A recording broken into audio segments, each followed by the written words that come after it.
Are you listening? Damn.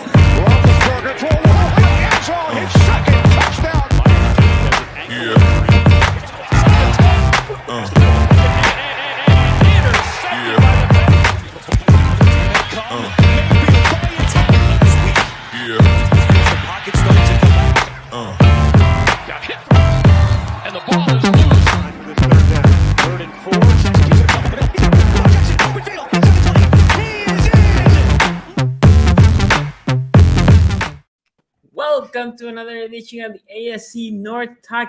Yes, Ace is coming. You're I king. know a lot of people here waiting for Ace.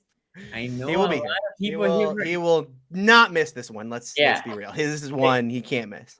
Yes, but he'll be here in the very, very short term. Remember, super chats are available if you want to put comments. If you have a question you ask, I guess if you want to troll as well. Anyway, the super chats are derail. You think we might have some derail comments today, Sonny? I don't know though. It's mainly Bengal fans that are happy, and you know how Bengal fans are. So, we'll see if they actually drop the super chat money this week. Oh, don't entice them. It's coming. I'm ready. Look, ready. They're gonna say what they want about me. I might as well get them riled up and make this thing interesting, right? Have something to talk Bengals about fans, for the rest of the year. Before we start, Bengals fans, I would like to apologize for absolutely nothing. Let's get the show started. Okay. Well, before we go to the Bengals Steelers, we're gonna discuss this Ravens Browns snooze fest. Playing the review. Thank you for your donation. You know why I'm here. Why are you here? Is it? He's a Bengals fan. He's Ace's nephew, I think he was. Oh, okay. I'm pretty sure. I thought something happened with North Carolina A&T, but I guess they didn't do anything again.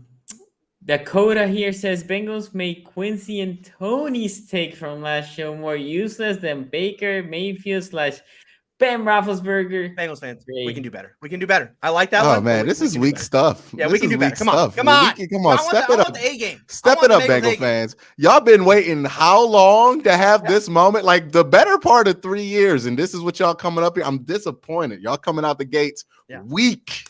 Yeah, I know we're just getting started. It's a ramp up period, but come on. Come on. All right, come on. Warm ups are over. Come on, Bengal fans. That's right. Get loose. Game on now. Get loose. Tony, I'll let you read the super chat. I know Joey B is an irresistible man, but I don't appreciate TJ trying to make out with my quarterback and breathe the plague in his mouth. Oh yeah, that's right. TJ did test positive for COVID this week. That is right. But he said it should be good for the Ravens game, I think. I don't know. You know, it's the same as Minka, right? Where it happened on a Monday, and Minka didn't play that week, so you know it's. Yeah, we'll see. I think it's gonna be a couple days. I think Minka got activated on Monday of last week, so it's probably gonna be a day short. You know, it really matter see. At this point.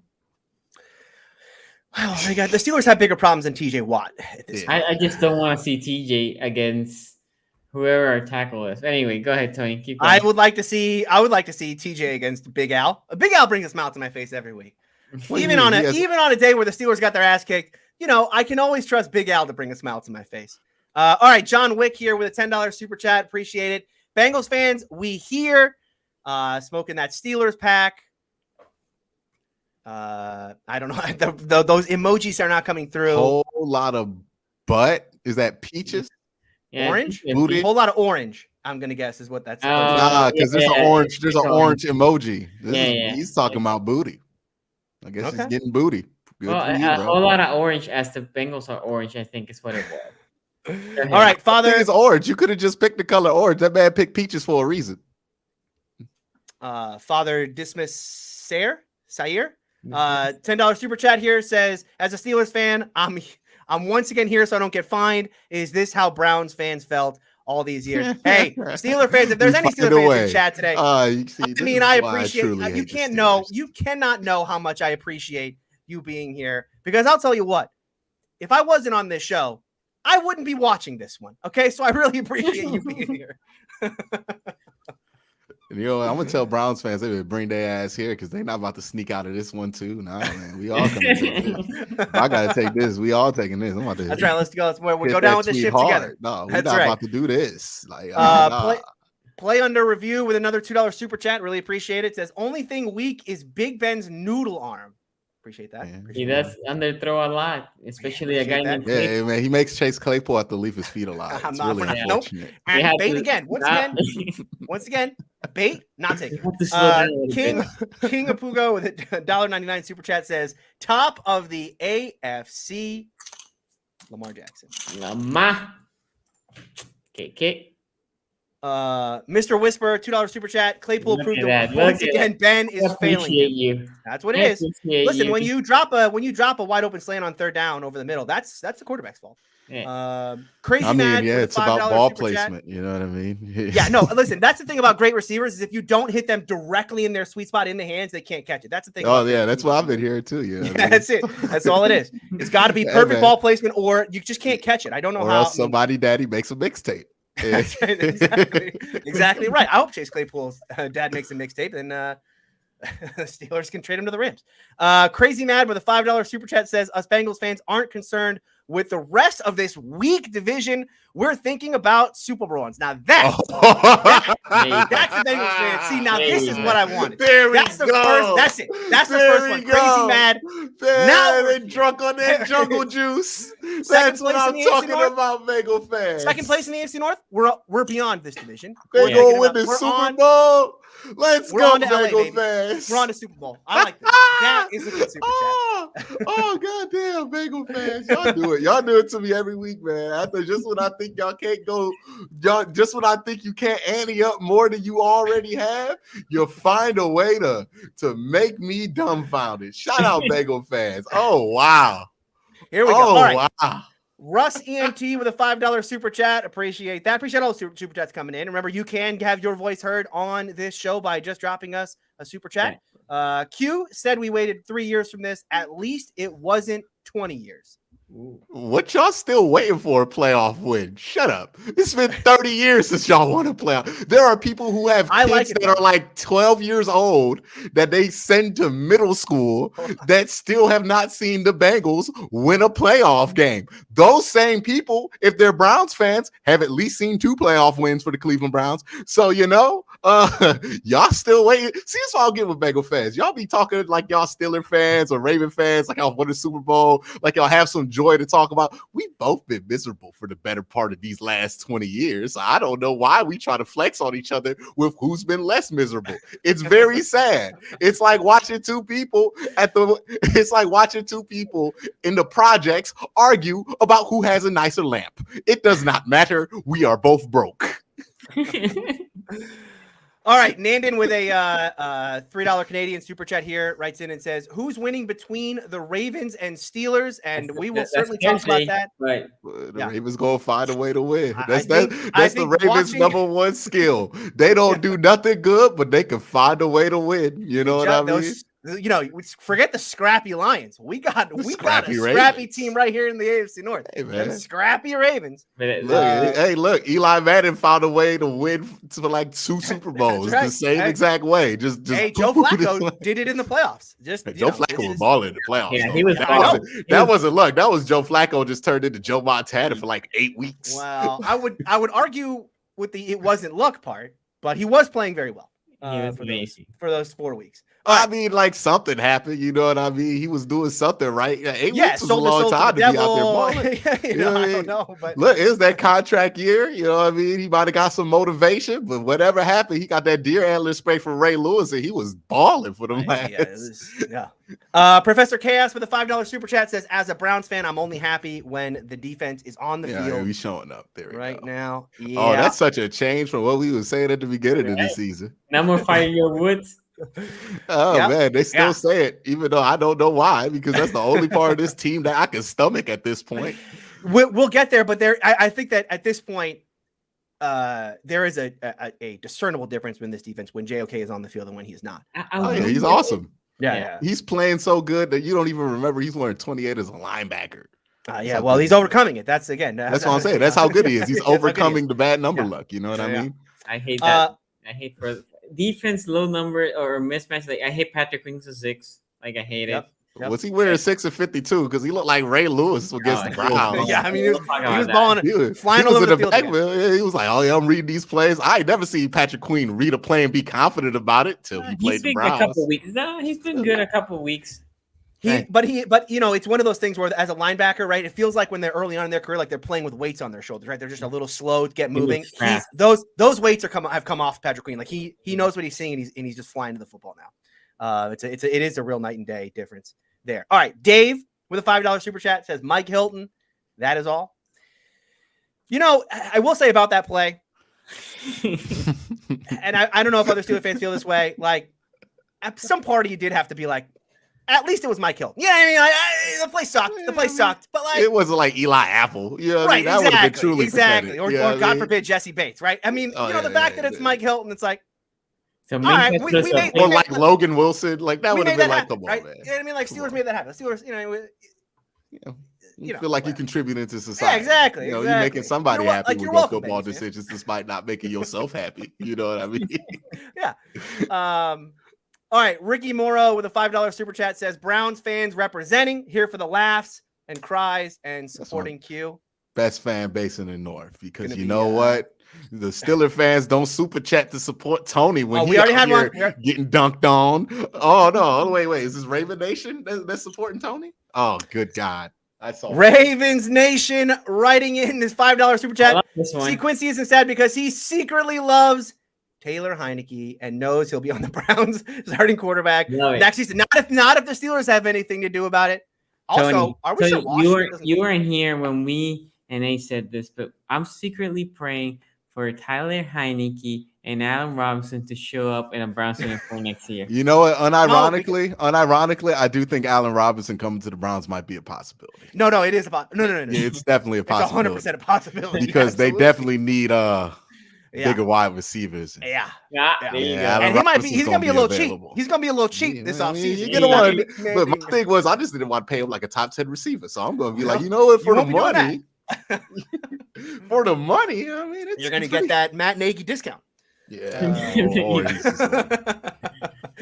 All right, Colton Carlson with a $5 super chat. We're going to the Super Bowl. Burrow all day. 41-17. Q mad. Why is your logo a Raven? Yeah, what? Yeah. What's going on here? This is like when Ace. Remember when Ace had to turn his camera off and it was the Steeler country logo? You switching teams? Did you get caught on the burner account? Did you get caught cheating? Did you just get caught cheating?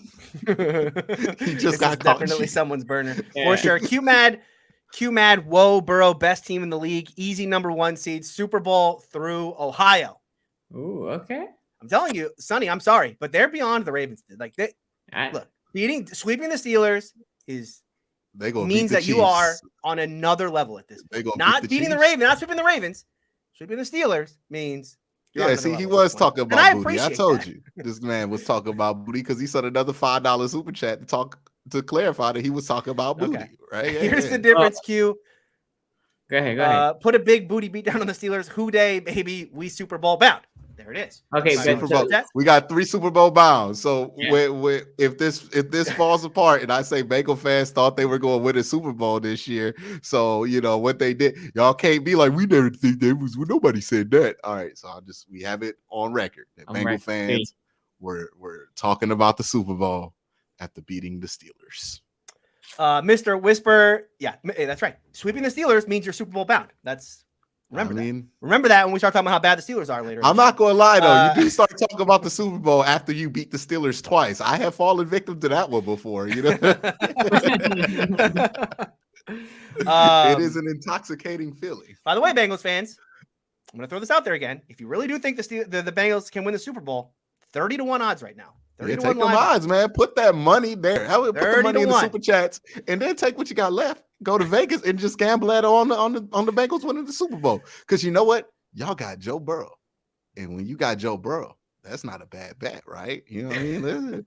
I mean, he might have to come up against McCorkle Jones, and let me tell you, I'm gonna wax poetically about young McCorkle Jones. I'm all the way flipped around on this one. I would absolutely, like, unironically, I'm saying this truthfully, I would absolutely have traded 2 first rounds and a third for McCorkle Jones if I would know he would be what he is right now. But what he is right now, I don't want to set the chat on fire. Y'all already mad at me. So, I'm going to let it go. But young McCorkle Jones, that boy good. The Patriots, you better watch out for the Patriots, man. They turned the corner, and I don't know how many other teams in the AFC have a better quarterback than young McCorkle Jones. All right. Mr. Whisper. Sonny, did you want to make a comment about 4 interception Lamar Jackson? Or I'm going to comment soon about it. Okay. Mr. Whisper with a $2 super chat says, Tony, I know you got something to say about Bush. Yeah, Bush is look, there's nothing to say about Bush anymore. What you need to know about Devin Bush is he got benched like He's 6 plays into this. He got benched 6 plays into this game. So how bad were them 6 plays? Well, they were pretty bad, but it's not, and I'll talk about this when I talk about Tomlin. I just don't understand, like if a player is 6 plays away from getting benched, why is he starting in the first place? Wait, does he could be 6 plays away from making the Pro Bowl. yeah. Pro Bowl, Devin Bush. Does he play special, Tony? I don't believe think so, right? I don't believe Damn, he's just useless. Yeah, he's not gonna get cut. This is why you don't draft linebackers in the first round. No point cutting him. He's not getting his 5th-year option. Yeah, you're just not going to pick up his 5th-year option. Exactly. Yeah, Professor Chaos with a $5 super chat.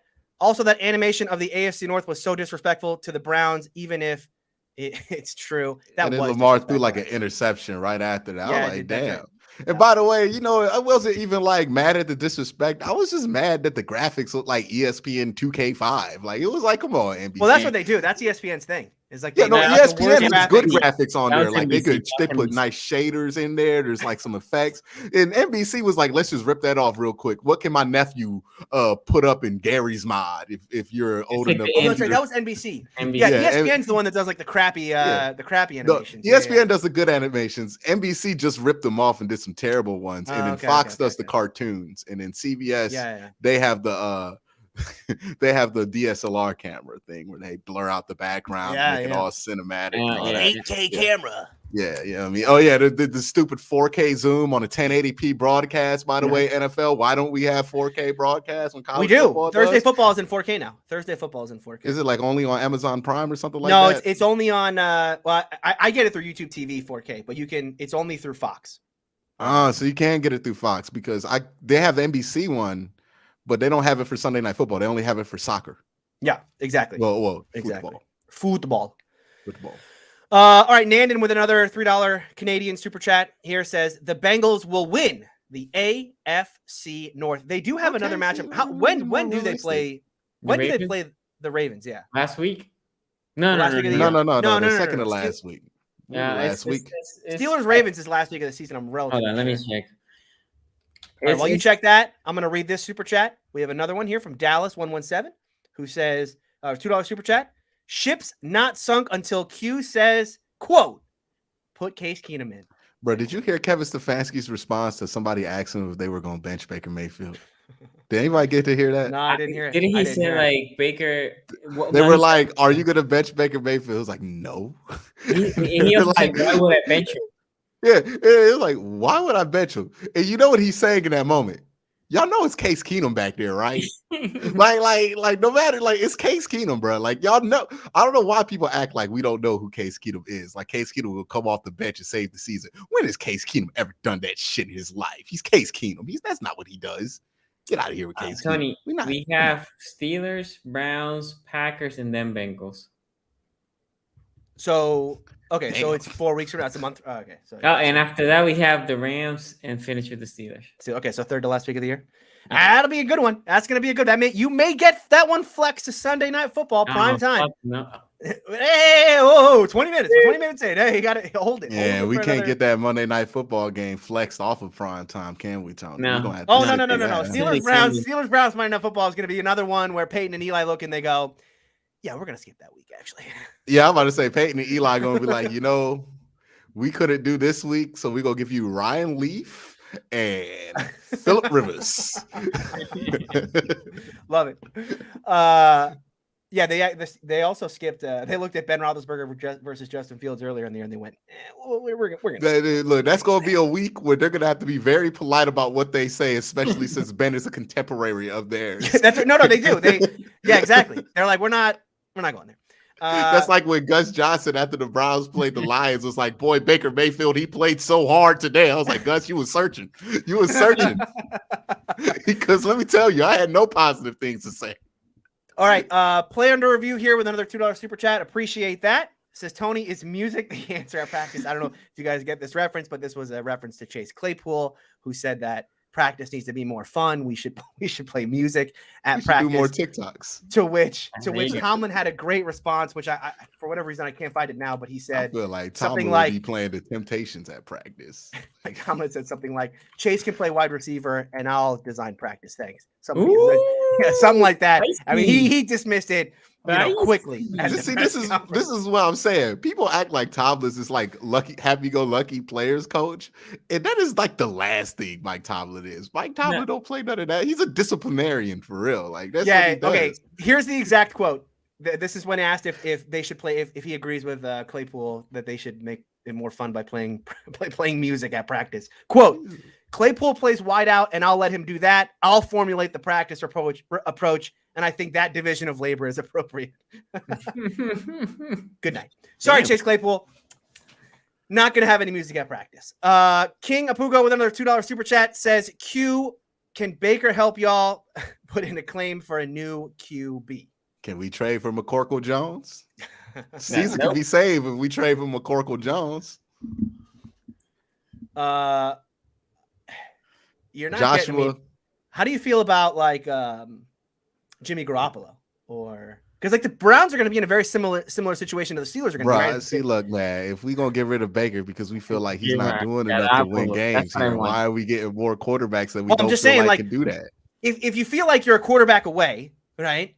Then your options next year are going to be probably this kind of mid-tier guys that are becoming available. For the moon, or you just start over. You start over and you just wheel it out with Baker Mayfield again until you can get something better than that. Because honestly, what's the point, right? You already got to pay Baker. Why pay somebody else to be Baker Mayfield too? Like if that's going to be the case, right? Because you got his 5th-year extension. He's here. You could trade Baker for like a low draft pick and then just get the salary off your. Okay, who's taking that trade right now? Well, I mean, I think who's taking that trade? They could just wait a year and get like the Brock Osweiler thing, and you just get him off your books. Yeah, we not giving up an asset. Like that's not what the Browns do. It's not they hoard those assets. They're not about to give up a first. They didn't even want to give up a pick to trade up for JOK. They had to pull their teeth for that one. You think they about to give up a first-round pick just to get rid of Baker Mayfield? No, so they can sign Garoppolo? What is going on? Yeah, not a first round. You would obviously it would be like you give up like a 4th-round pick or something with Baker just to offload the salary. Ain't nobody doing that, bro. We got him for next year. It is what it is. He's played himself. Like we can't do nothing with him until next year. If he plays well after that, we'll see. I still think Texans. You give it to the Texans, they get Watson, then you have to send maybe. No, they do. I'm plenty of teams. Well, you can't trade for Watson right now. Yeah. And even in the offseason, like they're gonna get better offers than what the Browns are gonna offer. Yeah. Like Baker Mayfield is not an attractive part of that offer right now. There's no way you can make that look attractive right now. He has not played remotely good enough. By the way, I want to give a shout out to all of our fans today because we are 25 minutes into this show. We have not spoken a word, for our analysis about either game. It has been back to back to back, wall to wall super chats. And this is your show. This is your show. Guys. Absolutely appreciate this. Joshua Matter with a $5 super chat says, which did more running, Joe Mixon or Tony and Q's mouths last week? Ooh. Also, can't believe Q's hate for the Bengals has him siding with the Steelers. I don't hate the Bengals, y'all. Like here's the thing. I talk about this with Sonny. I hate the Ravens. I really hate the Steelers. You know why? Because like they've hurt me.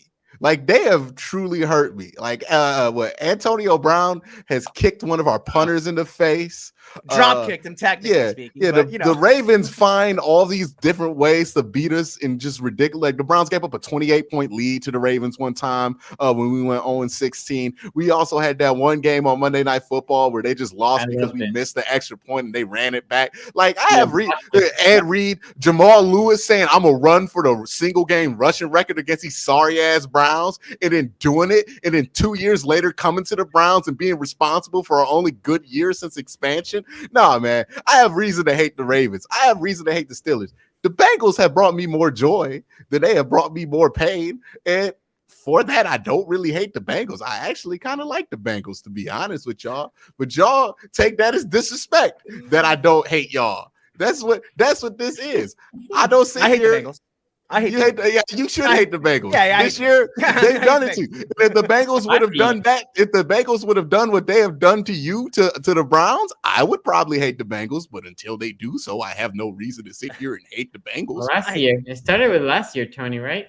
Yeah. We'll get into that when we talk about that. Oh game. yeah, Absolutely. when they did the Ryan The Finley shit ain't been the game- same since Ryan Finley Finley. game makes a little more sense today. It wasn't, we talked about it last year. I was like, it's funny, haha. Can you believe that happened? But today you look back at it and you're like, oh, it wasn't that crazy. I put it out there. I was like, look, Dad, the AFC North rock, paper, scissors game is real because the Browns seem to have the edge over the Bengals. The Bengals seem to have an edge over the Steelers. The Ravens seem to have an edge over themselves. And the Steelers have an edge over the Browns because the Steelers probably sweeping the Browns this year. Boy, I hope so. Need one more. Need one more good. Need one more good performance this year. Just I do. It won't be a good performance. It won't be a good performance that you put in. You know what I mean. I would say this. You know what I mean? Like, you'll just walk away happy at the end. Somebody asked me at work, "Oh, you want the Steelers to lose all the games?" I was like, "Oh no. my god, who said this?" I want the Steelers to go 7, 8-1, or even 8-1. Just miss the playoffs so their draft pick is not high. They can just have a middle of the pack draft pick. That's what I want. I said, this guy is a Washington fan, so he hates Oregon. He's like, I want Oregon to lose all the games. Like, yeah, but lose all the game to get the number 1 overall pick. That's not how it works here. I root for them to lose all the game, but at the end of the year, do I really want them to lose all the game? Yeah. No, I want them to lose just enough for them to miss the playoff and Just get enough the worst to be pick. But like the Cleveland Browns in like the 2000s, where we were like, hey man, we're good enough to get the 6th pick in the draft. Like every year we were good enough to get the 6th pick in the draft, and then like the first 3 picks would always be like bomb, and then like everything else is like, yeah, we get Trent Richardson, baby. You know what I mean? Counterpoint. Who was the Steelers pick the last time they drafted in the top 10? It was Devin Bush, and that hasn't worked out. Y'all traded up for that. Yeah, you know what I mean? Exactly. So maybe middle of the first round is okay. Maybe middle. By the way, this is not a super chat, but I just got to call out this nonsense when I see it. And look, I'll try not to call out Browns fans because we need a break, to be honest, and I don't need to do it to us. But my man James in the chat talking about, so Quincy shows he's never actually watched Case Keenum play because I don't think Case Keenum is good. Where is this tape of Case Keenum being an elite quarterback? Somebody send me this tape. It was like 7 games in Minnesota, and then you have like 40 games in Denver of him being complete butt. Like what? Well, not 40. It was like 15. He got benched for like Joe Flacco. They replaced Case Keenum with Joe Flacco, and that was an upgrade to him. And you're telling me this dude's gonna save the season, and not like fresh out of Baltimore, Joe Flacco, like Joe Flacco after he had bounced around a couple of times. Well, to be fair, so it was right after we traded for them. Case Keenum was so bad that they say to the Ravens, "Here's a 4th round pick for Flacco," which was traded for Joe Flacco because Case Keenum was that bad. And you're sitting here acting like I don't watch football because I'm telling you that Case Keenum is not very good at football. I'm telling you what everybody else in the NFL knows. The man's not good. He's not very good at quarterback. But John Elway has a type of Flacco's tall, right? Flacco's a tall quarterback, so he goes between the 2 types, though, right?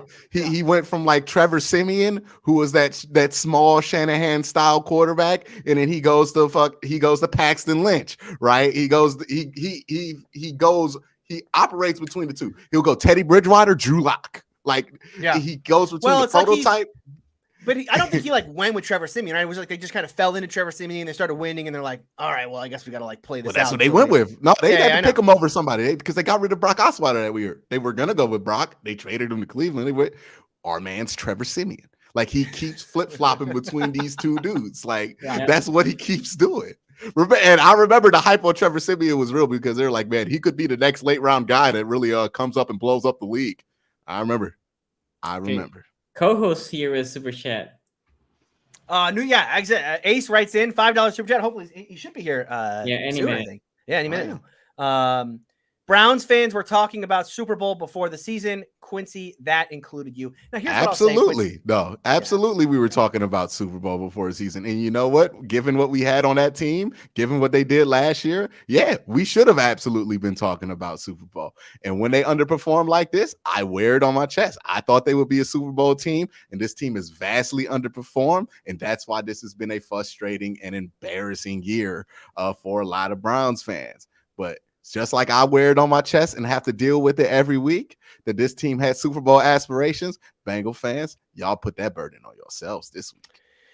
Yeah, I mean, the one thing I'll say, then, and I'll talk to Ace about this when he gets here, right? I think the difference there is what both teams accomplished the season prior, right? I mean, you're talking about a Browns team that made the playoffs, that won 11 games, that won a playoff game, right? So obviously their aspirations are going to be higher than that, considering the offseason they had. The Bengals were coming off of a year where they won how many games last year? 4? Top 5 pick. Had the 5th yeah, exactly. They're a top 5 pick, right? So again, to say like, oh well, this is gonna be a Super Bowl contender this year. It's such a leap from that. Whereas where I think what Browns fans were thinking is, look, we're gonna get better in the offseason and we'll improve. Obviously, that hasn't happened yet, but that's the one. And we'll talk to Ace about it when he gets here. All right, Soul Train, the $5 super chat says the Browns will find a way to disappoint me on my birthday this Friday, even though it's a bye week. Yeah, they'll release Rashard Higgins or something like that. Like they'll do something to make look. I already know. I'm taking a break, bro. Like, wrestling is in town this week. They better not do nothing while I'm at that show. I have great seats. I'm not trying to field questions this week. They're going to release Creed. Yeah, let's do it. Okay, so yeah, let's get to this one. Jason Fast, a $10 super chat says, everyone crapped on the Bengals. Every one of you. The Bengals have the best quarterback. They are young. They will make the playoffs. They will beat down the Ravens. Lamar is overrated. I don't think they got the best quarterback. The only thing I will say with this, Jason Fast, is let's say at the end of the year, if the Ravens win this division, think about, as the current teams are, think about running back, who has the better running back. Think about who has the better O-line. Think about who has the better receiving core. The Ravens only have the better tight end, right? And on defense, the Ravens have the best corner, but the better D lineman. So if the Ravens somehow pull this division, you tell me why. I love it, Sonny. You're so on brand. I mean, this is so on brand. Seriously. No, there is no world in which Joe Burrow is already better than former MVP Lamar Jackson. There is not. It's not. He's not. He's not better than Lamar Jackson yet. He's just nowhere close. The point Sonny is making, which is a very, very Ravens point to make, is, hey, degree of difficulty, baby. Degree of difficulty. Look how hard it was for the Ravens to get there. They pull off these wins. Look how they did it. Can you believe it? Can you believe this team won the? How did they do it? It's crazy. Bro, they threw 4 interceptions in that game, and it really didn't feel like it was difficult for them. They had to lead most of the game, Tony. They didn't come from behind. No, like, you wouldn't know that. Threw 4 interceptions, and the Browns never had to lead in that game. We're going to talk about that game in a second. We got one more super chat to get to. Right now. I hate the Browns, bro. It just hit me that they threw 4 interceptions in the first half, and the Browns never had to lead. Did they ever have to lead? To be honest, there's a rumor out there that we were trying to come from behind, and so Mark. They tried to do the thing. They tried to do the thing. Can we come from behind? They tried to do the thing. It's a work. They tried to do the thing. But it's like both the Browns and the Ravens bet on the same exact thing. And they were like, oh, no, bro, you ain't about to beat me to it. By the way, the race to interception king was an interesting one on Sunday. Because we had Joe Burrow, try to keep his crown through that one interception at the end of the first half. And then Ben was like, okay. You think I'm out of it? Let me throw a pick 6 right here after I almost only has 6 on the year, though. He's half. He's half of what Burrow has. And then I thought Baker Mayfield was about to throw his name into that hat, but he had a different kind of bad game. He tried, but he didn't. Nobody capitalized. He just had a turnover where he just fumbled a screen throw for no reason, but that's not an interception. But then Lamar Jackson was like, "Oh, y'all think y'all forgot about the former MVP? I'm gonna throw 4 on y'all, see what's up, and still win." Like, that's king stuff right there. Lamar, interception king of the AFC North, and I mean that in the most respectful way. All right, one more here. Mary Wiles writes in $5 super chat. Tony, do you think now think Ben will retire. I mean, absolutely. There is a 0.0000000. I mean, there's no chance in hell. Right, Tony, you don't think that Ben's gonna come back for his final season? I wish he's gonna have it. Do you think, or do you think the Steelers are gonna get rid of him and then the Browns are gonna be like, well, we do need a quarterback? Oh, he returns to Ohio. He's like, hey, I want to become. He wants to be the winningest quarterback in that stadium. I love it. I love it. He's like, yeah, man. Big Ben for Baker trade. Straight up. No. Straight up, who says no? All right, I hate this timeline. Get me off of this timeline. All right, we got another $1 super chat here from Money Running Bands. Didn't leave a message. If you did leave one, leave it in chat. Sonny will put it up. But before we get to any more super chats or anything else, we got to tell you about our sponsors over at Manscaped. It's holiday season, and you don't know what to get as a gift or a stocking stuffer? Well, today's sponsor, Manscaped, has the tools to guarantee you win this year's stocking stuffer or white elephant competition. Manscaped is the leader in men's below-the-waist grooming, and they have served more than 4 million men worldwide. If my math is correct, that's almost 8 million balls. Get 20% off and free shipping at manscaped.com, but you have to use our promo code, AFC North Talk. AFC North Talk, all one word, at manscaped.com. Ho, ho, ho, fellas. Naughty or nice, 'tis the season to perform, and Manscaped's best-selling product is the Performance Package 4.0, which is at the top of every man's wish list this year. Inside, you'll find the Lawnmower Body Trimmer, the best trimmer on the market for your balls, butt, and body, and the Weed Whacker Ear and Nose Hair Trimmer. Let's not forget their famous liquid formulations, the Crop Preserver Ball Deodorant and Crop Reviver Ball Toner, to maximize your ball hygiene routine. Get the Performance Package now and receive 2 free gifts: the Manscaped Boxers and the Shed Travel Bag. The dads can't stop talking about this. The teens secretly buy this, and the women will love you for it. Now, these are the picks for Manscaped's surefire win stocking stuffers. Number 1, the Manscaped 2-in-1 shampoo and conditioner just launched. Kill 2 birds with 1 stone. Number 2 here, the Manscaped cologne-infused body wash. Or how about the Shears 2.0 luxury 4-piece nail kit, the Crop Mops ball wipes for your stanky balls, and number 5, the Manscaped signature cologne. These formulations are all vegan, cruelty-free, dye-free, sulfate-free, and paraben-free, so you know their products are legit. Make sure you hurry to their site and ensure these wild gifts show up before the holiday season. And while you're at it, how about you get 20% off and free shipping at manscaped.com? But in order to do that, you got to use our promo code AFC North Talk. AFC North Talk, all one word.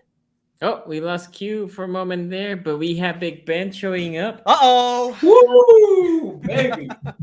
Woo. Hold on, y'all. Let me just get by here. Just sweep that out the way. Sorry about that, Ben. Sorry about that. What is up? What's up? How's it going? What's up, everybody? Welcome back. Okay, so we have a slew of super chat. Let's go to run. Hey, man, they started out for you, Ace. They started out for you.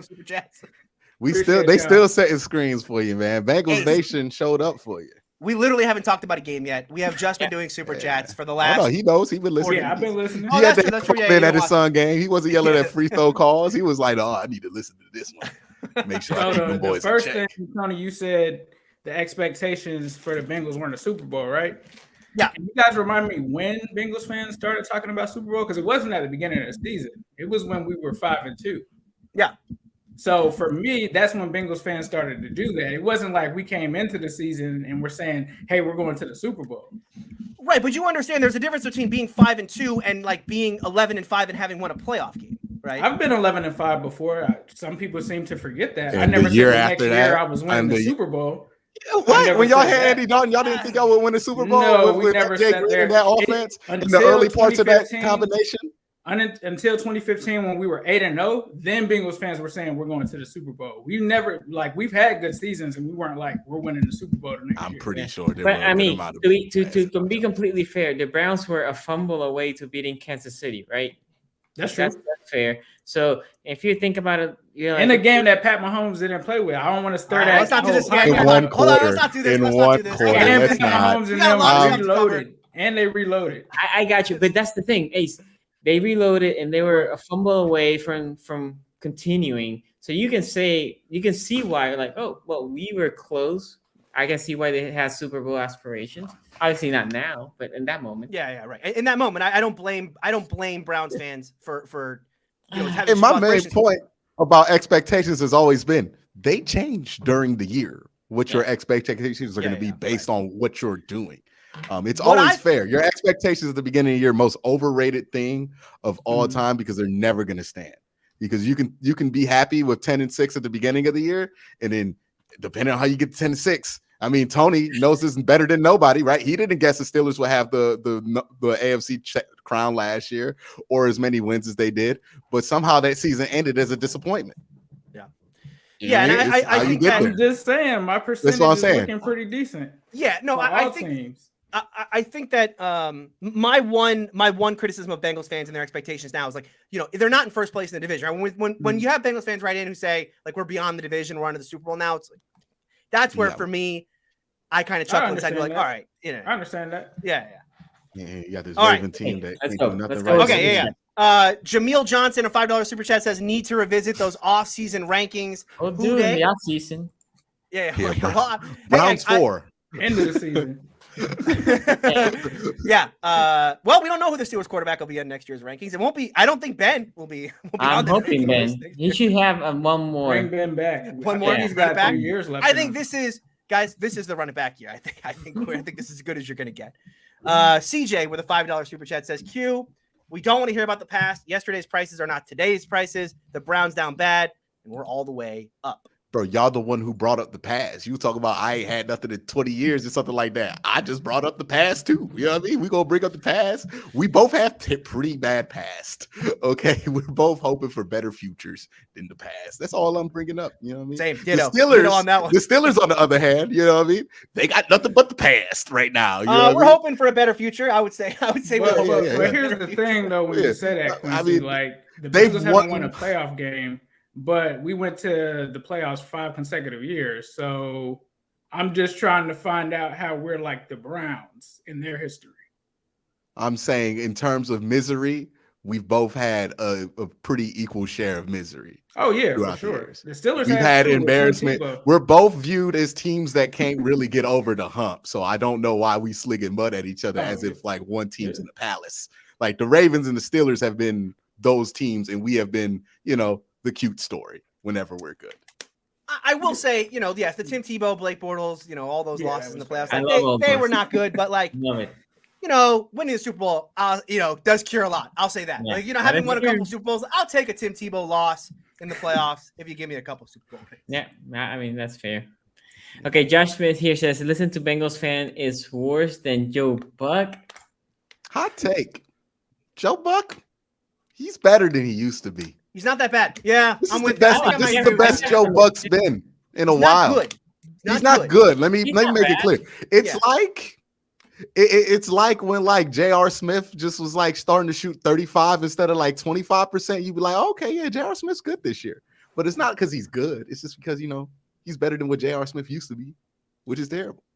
Okay, so by the way, Sonny, how many super chats do we? I'm just looking through. I don't know. We might never talk about these games. We might never talk about them. I might not do a third show this week. Joe Morgan with a $5 super chat says, "I'm too scared to come at Q right now. I'll mess around and see my on his daddy's Twitter." Okay. My dad don't tweet about my. It's an E-rated show, everybody. Okay, let's try to keep this at least PG, please. Michael Lewis, $2 super chat says, "Don't worry, Steelers fans. It gets better. I appreciate that. It's a very low point for the Steelers. I'll talk about that later." Mr. Whisper with a $2 super chat says, "Tony, what change could Tomlin be talking about?" I honestly have no idea. I mean, where on this roster are you going to make changes? Like they're quarterback. Yeah, I mean, I suppose. I mean, like you joke, but like no. Literally, what we're gonna do? Who are we benching? Right? Haskins. Who are they benching at this point? Bring Haskins. I Zach Banner is your answer. Like Zach Banner is coming off of ACL. He literally was not healthy enough to play 3 weeks ago. He's gonna be like, oh, we have to make these changes on the offensive line with Banner. Where's it gonna be on the defensive line? They're already playing Cam Hayward out of position. You can't bench Devin Bush because Spillane is hurt, right? you're gonna bet. It's like his big change is like he's gonna bench James Pierre. Okay, like yeah, benching James Pierre is like this is like this monumental shift in the defense. Like James Pierre had an awful game, but he's also a future Hall of Famer, but not a good player right now. He got toasted. He got mossed. We'll get to it. As a James Pierre, as a leader, had a great game. As a leader of the James Pierre it's bad hype when train. you notice if a corner is just getting like when you notice a corner in a game, it's usually not for good reasons. Yeah, I mean, as the leader of the James Pierre hype train, I didn't enjoy that. I did not have a lot of fun. I got texts from several fans of the Steelers saying how much they don't appreciate you hyping James. Yeah, it reminds me, if you guys didn't follow me back then, but I was on Locked On Steelers back in the day, and I hyped up Duck Hodges back then, which became a meme on the show. It reminded me of when Duck threw 4 interceptions on Sunday Night Football against the Bills. Just was one where I just wish that didn't happen. It'd be much better for my brand. All right, Dakota Holcomb with a $2 super chat says Bengals are what Q hoped the Browns would be. Yeah, they're having the season that is the actually Browns true. should have. That is actually true. Hippie Prophet with a $2 super chat says Q is honest, keeps it real. Brothers in orange. See, look, some of us got a little love from Bengals fans. You know what I mean? It ain't all toxic between us. There's still love out there, Bengal fans. We can still make this work.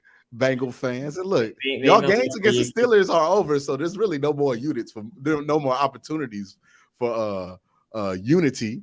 But you know what? If y'all make the playoffs, I hope y'all win. Okay. You know what I mean? Nobody deserves to have a 30-year thing over their head. I'm not going to sit here and hope that y'all just that'd be rude. We broke our streak. Y'all get to break our streak. I just wanted to break our streak before y'all broke your streak. You know what I mean? That's it. That's the competition right now. I will say, I don't hope for that. I hope they lose I hope they don't make the playoffs. Actually, I hope they don't even make it. So that's where I'm. That's not happening. Eric Beard with a $5 super chat says, "I'm not saying anything about the Super Bowl until we get that playoff win monkey off our backs. # calm down." That would be smart, but hey, look, man, I'm just gonna let you know. That's why I'm just gonna let you know, man. When you get that playoff monkey off your back, it's none of that. When you get that playoff monkey off your back, it's gonna unleash some optimism in you, and you're not gonna have no control. Burrow did make a couple throws on Sunday where it was, we talk about the arm strength as being his big weakness. He made a couple throws on Sunday where. I always assumed that with his lack of arm strength, he wouldn't even try. He not only did he try, but he put the touch on it that he needed to. We'll get into the game soon. Yeah, fit into defenders. Will we get into the game Sunday? Yes, I'm not. We have like 5. Let's go. Okay. We have all right, 5. Nova Stone 12 with a $5 super chat says, "What is your dream Super Bowl matchup? I want Brady destroying Mahomes again, but I think Brady versus Belichick in the Super Bowl as Pat's #1 seed." Ravens. Buccaneers. Dream matchup is your own team being in the Super Bowl. Well, I'm going to guess if Nova Stone is either a Steelers or Browns fan. So, yeah, I think he's not hoping, but I'm just saying, I don't know if Patrick Mahomes wants to see McCorkle Jones this year, especially at home. Young McCorkle. He's not going to make the Super Bowl in his rookie year in all likelihood. I mean, rookies don't make the Super Bowl for a reason. It's just the playoffs is a different game. It's a different piece. Now. Mac Jones is a different. I've been proven wrong on a lot of things this year, as we'll talk about later in the show. So, I guess me saying that Mac Jones can't make the Super Bowl is basically makes it very possible. Look, man, this camps it. I'm gonna steal a phrase from Dan Levitard here, but this is the ultimate. We don't know shit about football all year. Yeah, you know what I mean? Yeah. Mike Gibson with a $5 super chat. "I have seen Steelers teams carry my Bengals defense down the field. So for now, Steelers tears are so sweet. LOL. They are great. Appreciate that. Jameel Johnson with a $5 super chat says, "Bengals exposed the Steelers and showed Ben to be broken down scrub he is. Hooday." One thing I don't understand about the analysis of this game, I saw this, I was looking up the box score, so I went to the Steelers homepage. Like their first video is like Stephen A says, "Ben needs to retire." Didn't we establish this in like week 4? Right? Haven't we been saying that, it's a Ben problem and for about 8 weeks now with Pittsburgh? Like, I don't understand. The one take about this game that I don't get. Y'all came back on that though after that Monday Night Football game. I said it. Well, y'all pulled it back. Y'all You're like, well, Chase Claypool runs a better if catches the ball. Don't. If he stays on his feet, we win that game. Bet ball. That's not true. The Bears Monday night comeback was like, this is why you bring him back, right? Because he's not very good right now, but he can still engineer a late season drive, which I agree with. But again, we're talking about Ben Roethlisberger, the player. Like, he hasn't been good since week 11 last year. All right. David Montgomery, $2 super chat says, Bengals are the most disciplined AFC North team. Crazy. I'll one up that. That They is look crazy. like this is a shock, but they look like the best coach team in the AFC North right now. Yeah. Mm-hmm. Yeah. I guess you in a division that has I think all three of the coaches in the division, other than Zach Taylor, have won coach of the year at some point. Tomlin I can't imagine. Oh, yeah, I can't imagine Tomlin hasn't. How is Tomlin not one coach of the year? Okay, well, Tomlin's a Hall of Fame coach. Tomlin won Matt Nagy won coach of the year one of the years that Tomlin should have won it. Tomlin should have won it the 8-8 year, but Harbaugh won it that year. He's never won coach of the year? Never. That's ridiculous. Yeah. I don't even know he's ever been runner-up, to be honest. Because I think Flores was runner-up the year that Harbaugh won it. Wow, but I guess when you're in the Steelers organization, they've always been good. It's hard to get that we changed the culture, coach of the year, right? You know what I mean? But it's he won coach of the year this year though. Zach Taylor. Yeah, it's gonna be tough. Me and Zim were talking about that. I think it's between him and your boy Cliff Kingsbury. Yeah, I was just gonna say Cliff might say Cliff Kingsbury. Dakota Holcomb with a $2 super chat says, if that happens, it was JT, not Lamar. No. I mean, obviously Justin Tucker's good. You ain't gonna say the kicker. Come on. Team MVP Justin Tucker threw them two Hail Marys to Mark Andrews. Hold on, Team MVP Justin Tucker. You can make an argument. No. Go ahead. Keep going. All right. Play under review. $2. He has the most points this year. Hey, kicker always $2 super chat from Play Under Review. That Lamar Jackson is trash. Trash take is just his take. I don't know what that's about. He's talking about the one guy who said Lamar was garbage and Joe Burrow is much better than him. Oh, okay, gotcha. Lamar Jackson hit after this game that he played like trash. That's what he's talking about. Gotcha. You know how good Lamar Jackson is? He threw 4 interceptions and nobody's like he played like garbage. You know how bad Baker Mayfield had to play to make that happen? That's pretty bad. That's pretty bad. Oh, we just got 3 more super chats as we were finishing, Tony. So I told you we're never going to talk about these games. Like we just talk about that. Let's keep it going. You know all right, Christian. Yeah, Christian with a $2. Yeah, I mean this is their show today. Christian with a $2 super chat says Ravens need a ball hawk. Tired of the drop interceptions. And that drop on Chuck Clark was pretty bad. Like you literally, guys don't love Chuck Clark and Brandon Stevens. Come on. Well, Stevens a rookie, but Clark got like it was a lollipop to him, right? It was just there, and he was like, "Oh my God, is this really gonna be interception?" He just dropped it. It was a great moment. Plays DB for a reason. Nature Boy 420 with a $5 super chat. No message here, Nature Boy. If you do want to leave a message, leave it in chat. Sonny will put it up. Jacob Bell with a $5 super chat says, "Hey, this is a quality troll. Andy Dalton will be available this offseason. Maybe you go for Bengal fans. That's a good one. I like that one. Oh yeah, that would be epic. You know. There've been a couple of mid takes on this, mid trolls, and I'm but that was a top tier quality roast. I appreciate a good one. One of the things we'll talk about this in the offseason. Tomlin, by the way, the one thing he has preached all year is veteran mobile quarterback. So I don't know where that leaves them. I don't know how many. So you know what that means, Tony? Yeah. You know what that means? He's going to trade for Matt Ryan. Oh, you guys don't know this either. People who follow me from Locked On Steelers know.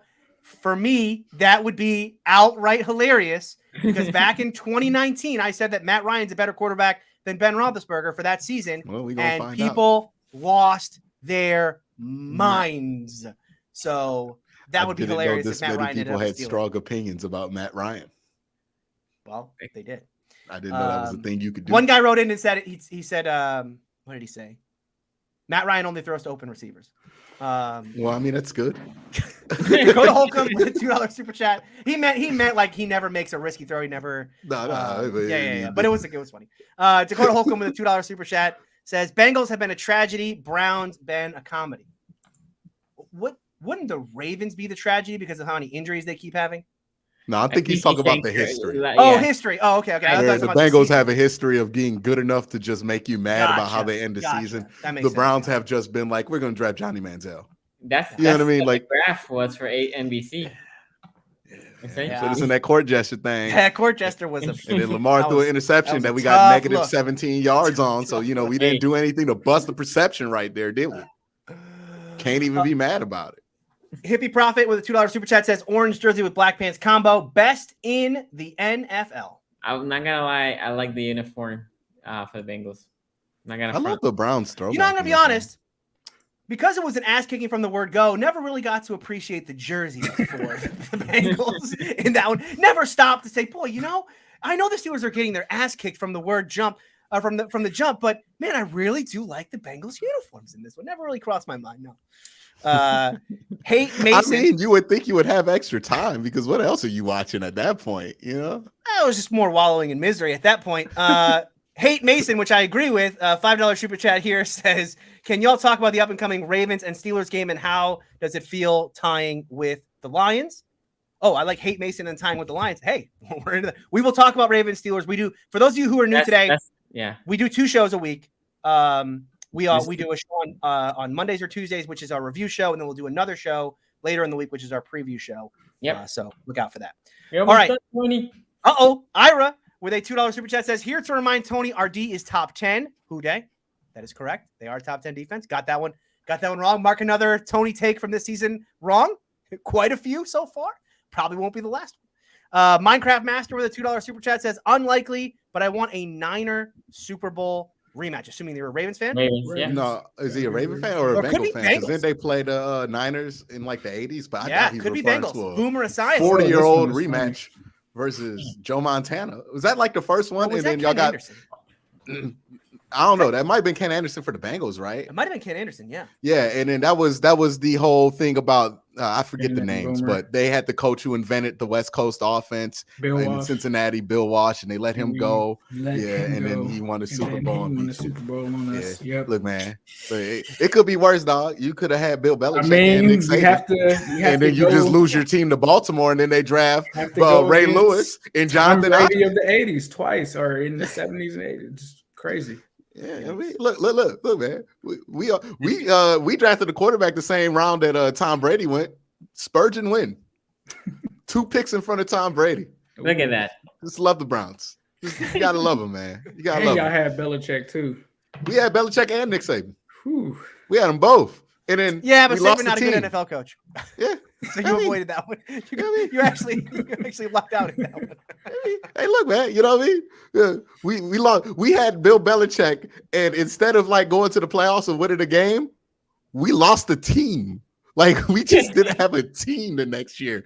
And then they drafted Ray Lewis, Jonathan Ogden, and then somehow ended up with Ed Reed in between that and won a Super Bowl within 5 years. And then we came back in our first game, we got beat by the Steelers by like 50. I remember that one. That was good. Yeah. I remember Bill Cowher did the okie doke. He was like, "Hey, man, this is your night. This is the Browns coming back. I respect this team. I love this team. Yeah. So I want it to be all about you. Don't even announce us through the tunnel." And then went in there and said, "What, Tony? They disrespected you. They didn't even let you get the tunnel announcement. Stomp a mud hole in this expansion team's ass to show them we back." And motivator. Bill Cowher, elite motivator. Yeah, he needs to motivate the Steelers to beat a team that was starting Ty Detmer. The Steelers lost to the expansion Texans. People forget that. So expansion teams for the Steelers. Expansion Texans were pretty good though. Like a couple years after they had got out. No. We lost to the expansion. The Jaguars were good. They went to the playoffs like their first year or something like that, right? Weren't the Texans like within 5 years in the Super Bowl? The Texans. No, they went to David Carr. It was bad, bro. Yeah, David Carr went to a Super Bowl, though, right? The Texans went to a Super Bowl. Have they? Negative.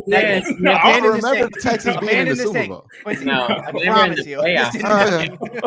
Maybe I'm remembering something else. I'm probably thinking of one of them Panthers teams or something like that. Panthers with Jake Delhomme. Yeah. Okay. No look pass. Eclectic Tyrone with a $5 super chat says, "Ravens fan here. Has everybody forgotten the beatdown the Browns put on the Bengals?" Have you squeezed all the juice out of that orange that the Bengals put on the Ravens? Because that was a beatdown as well. Right. It's like a cycle. You guys ever seen in college they do this thing called the cycle of suck, which is like in a conference, where they say everybody beat everybody. I mean, the AFC North has quite the circle of suck this year. We got a rock paper scissors game going on here. Yes, we do. All right. Joe with a $5 super chat says, "Time to talk about the games." Okay, and here I'm gonna stop super chats. We're gonna keep going soon. I want to go Ravens. I want to go Browns because we've been an hour on Super Chats and we have more. And the Super Chats will continue. Can we just say a big thank you to everyone who wrote in a Super Chat today? Because hours worth of Super Chat is awesome. Thank you for all your support. Appreciate it. Yeah. So down bad over there. I want to know what's your take, bro. But hold on, wait. Before we got to make this right, switch me with Tony. I deserve to be in the worst corner of the. Yeah, technically, though, when I was looking at the standings, technically the Steelers are in last place, even though we are. How both are we 500. in last place? The Steelers are in last place. You guys are 500 now? Yeah, we're 500, 5-5-1. The most 500 you can be. Nah, man, that's impressive. We feel worse. I don't know. I don't know who feels worse. We beat the Browns, so I don't understand how we have the same. We're both 500. Okay, we beat the Browns, so we should have the tiebreaker. But somehow, look, when I talk about the Browns, I'll be here, and then when you talk about the Steelers, you gonna bring your ass here. Then we I mean, listen, I'm not trying to fight over third and fourth in this division. Yeah, I mean, it's no point. Steelers got bigger problems than where they are in the division. Yeah, I mean, I'll take playing the fourth place team. So what was your take about this game, Mr. Down Bad? Oh yeah, man. The offense broke me this week, man. Like I think I said that on Twitter. The offense has finally broken me. Like I have given up my early expectations about this offense. I have given up the hope that this offense is going to be good. I have resigned myself to the fact that the Browns just have a terrible offense. It's just what we have. That's what it is. This is what it is. Like I don't know what to do with it. The Browns have a bad offense. No, I don't know the fix. No, I don't think the fix is Case Keenum. It just is what it is. This offense sucks. It flat sucks. And there's like I've been trying to tell y'all for weeks about, Nick Chubb not really being Nick Chubb. And I've been getting yelled at. Oh, what are you talking about? The averages are great. Yes, because he'll break off some 20-yard runs at the end of these games. But in between there are a lot of 2-yard carries, a lot of negative carries that force the Browns to not be able to pass. We'll have to pass the ball more because we're not running the ball efficiently in between that. And what happened this week? 8 rushes, 16 yards.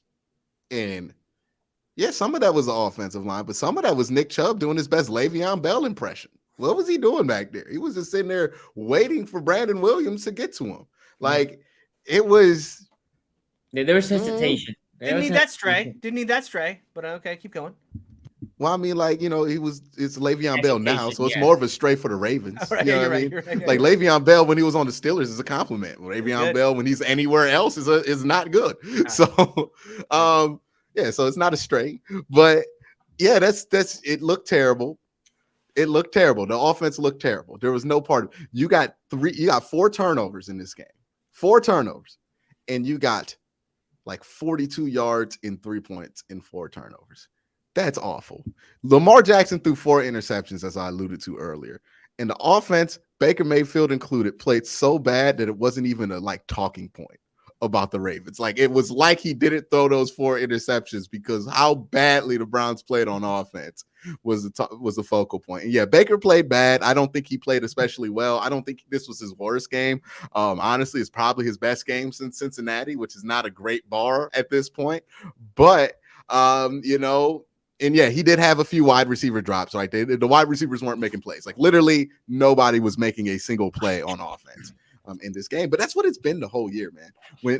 I call it the 2 out of 3 offense. 2 things are always working, but 1 thing ain't, right? When Baker makes the right read, makes the right throw, we don't catch the ball. When the wide receivers are open, Baker don't make the right throw. There's always something wrong on any given play that just ruins it. And that's what it's been. The execution on this team has been flat awful. It's been terrible. It's at the point to where I hate watching this offense play. I don't even want to see them out there. And honestly, I'm just looking. Huh? You cheer for the punt.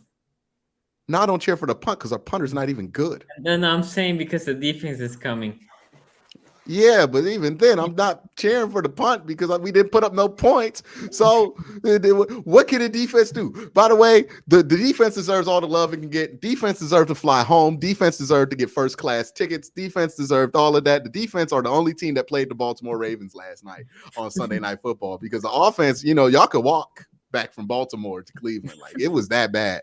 But yeah, the defense did everything they could to keep you in that game. It took Lamar Jackson to have 2 Pookie Scoots on 1 drive to be able to score the touchdown that would end up being the go-ahead. And he did that like in the 3rd quarter. The offense had ample possessions to come back from that, and they still didn't do anything. That game should have been a blowout. The Ravens should have been being blown out, but they threw 4 interceptions and we never had the lead in the game.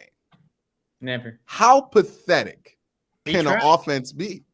Like the Browns, like we talk a lot about how the Steelers offense isn't good. The Steelers offense is better than the Cleveland Browns offense right now. And they have no reason to be this bad. Like it really is. It really is. You telling me, Tony, y'all would have got more than 3 points? See, when you said right now, that's when I went, oh, okay. Well, I mean, I maybe on a 3-game sample I would size, say this year, each other, but this year, did you watch them against the Bengals offense or defense? Because this year they've been better than the Browns. This year, I would say overall. Yeah, this year overall, they've been better than the Browns offense, and that is a damn shame. That is an absolute crying damn shame. I mean, at this point, I can't even get mad at the games. It is what it is. We have a pathetic offense. And the defense, they've been doing everything that they've been asked to do. We thought this defense would come together late. They've come together late. They've been a good defense. The defense has progressed like we thought they would. The offense has never started this entire season, and this is where we're at. This is why we're a 500 football team. This is why we're where we're at. And again, I said this before the game last week. The Browns are a team that don't know how to win right now. That's one thing they can't do is win the game. They can't close a win out. They can't do what it takes to close these games out and win these games and just have that winning instinct that they had last year. They don't have it this year. And the only thing the Ravens got going for them is that they know how to win, right? The old intangible non-scientific skill, right? Well, this team just knows how to win. I've heard it said about the Steelers many times when they had like those regular teams, but they just knew how to win. That's what it is. They know how to win. And that's how they win a game where they throw 4 turnovers, play absolute horrid football, let Myles Garrett get one-on-one with Andrew Villanueva, and all of these mistakes that the Ravens made, almost to make it seem like, look, bro, this is how bad we can play and still never be trailing the Cleveland Browns. They tried their best to give us the lead in the first half. We didn't want to take it. So, yeah, I don't know what else there is to say. The offense is just bad, and that's what this offense is, and I'm just going to stop anticipating that the Browns are going to have a good offense this year. They're going to be a terrible offense. That is what it is, and we'll see what they do in the offseason to change that. I will say this. Look, the one thing the Ravens did is we did want to come from behind. Right? Lamar wanted to come from behind. He said, here's the ball. Can y'all do something? Nah, you're not going to do anything. Here's the ball again. Lamar threw 4 interceptions. One was off the hands of Bateman. I'm not gonna blame that on him. The other 3 were all atrocious. They were all bad interceptions. Horrible. They were pretty choice bad cuts. Yeah, no, they were horrible. The one on Delpit, he was like, he didn't see Delpit at any point.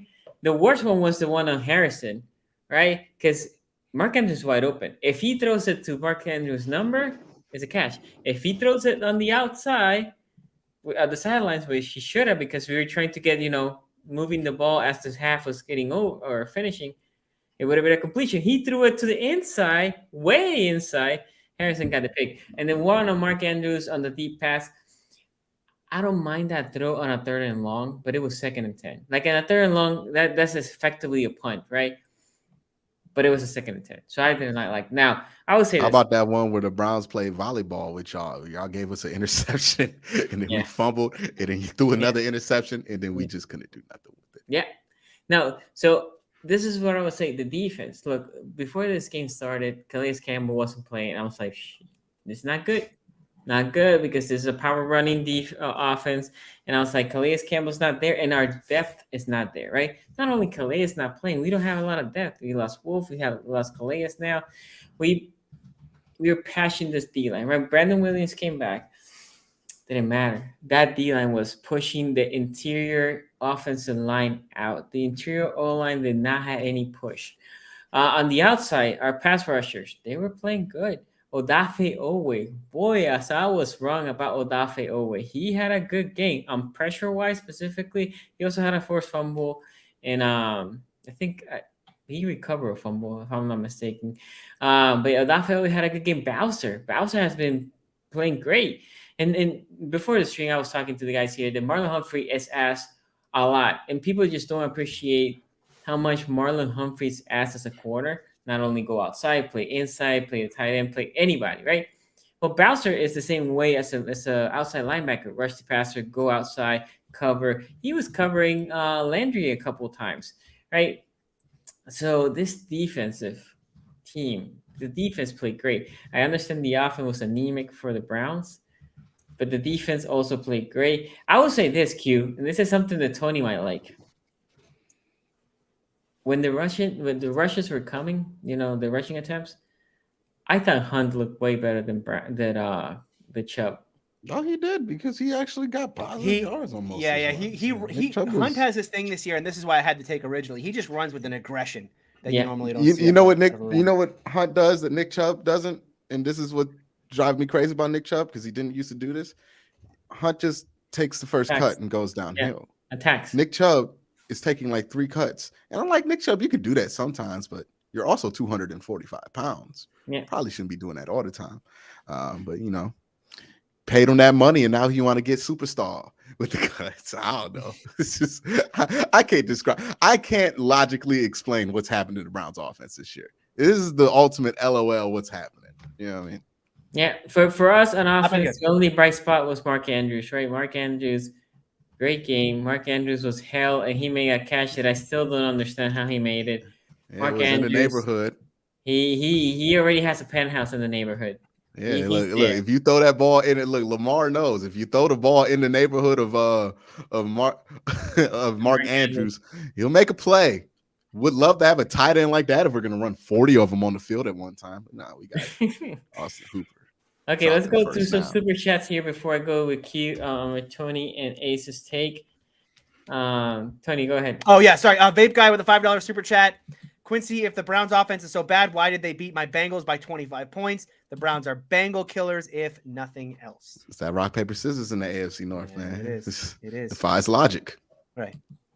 Yeah. I mean, your people are going to forget, like this. The Bengals look like all-world team out there, and 3 weeks ago they lost to the Jets. Like, what?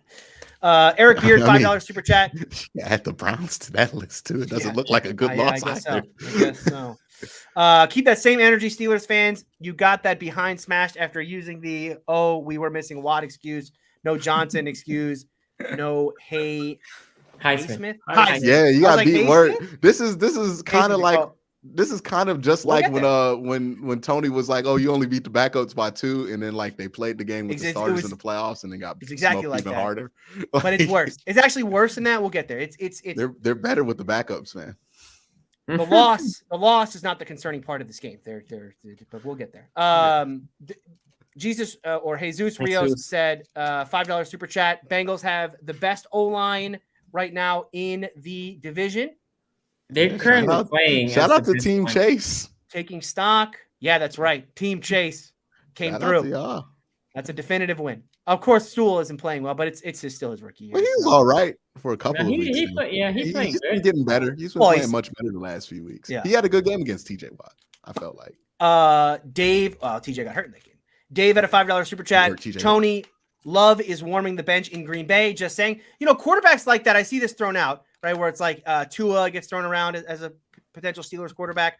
The only question I have there is, does Tomlin consider those players true veterans, right? I think he wants a guy who he kind of knows what he's going to get out of the players, what he means by veteran, right? So yes, Jordan Love's going to have been in the league for 3 years by the time, next year rolls around.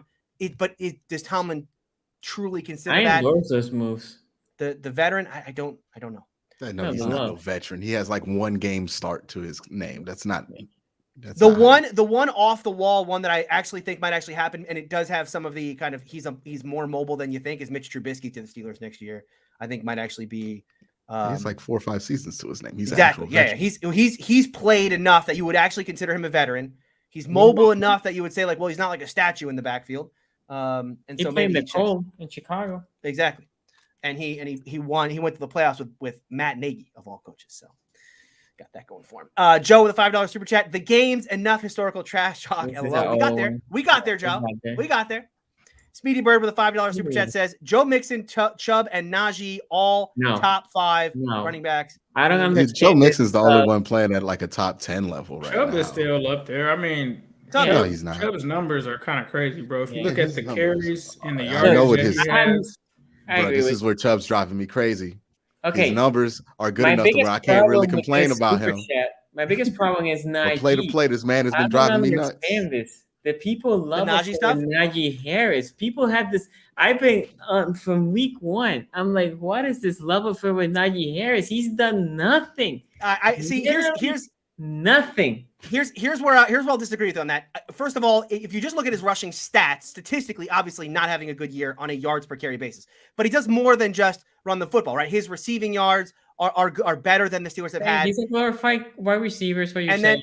No. Hold on. And then he does a great job blocking as well, right? His pass blocking has actually been far above the line. I understand. And then the other, they did not draft him for none of that, and that's not top 5. One more. Okay, let me finish. The last thing I'll say here is watch what happens when Najee gets taken out of the game and they put in literally any other running back. McFarland, Rolage, Benny Snell. I would say though to that point though, Tony.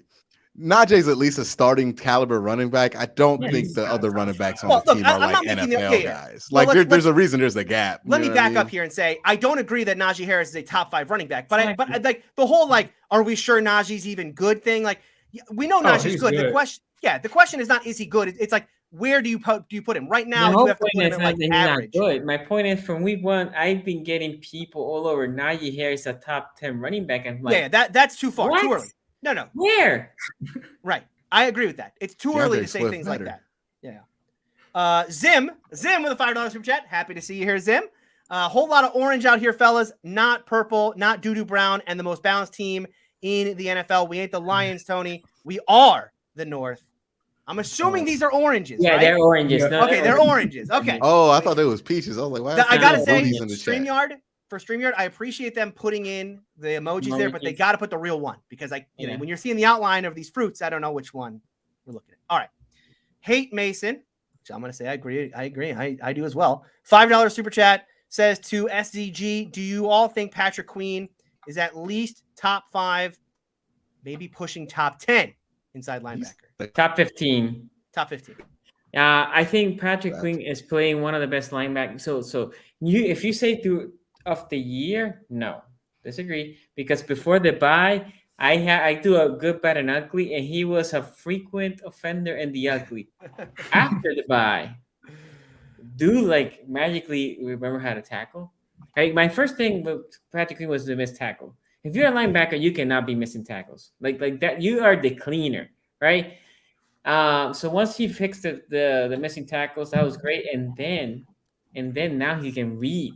Like not only on the tackles for loss, there was a couple of times in the Browns that he was gonna rush and he saw somebody leaking out. It's like, I'm supposed to go there, and he did not over pursue, and he played it beautifully.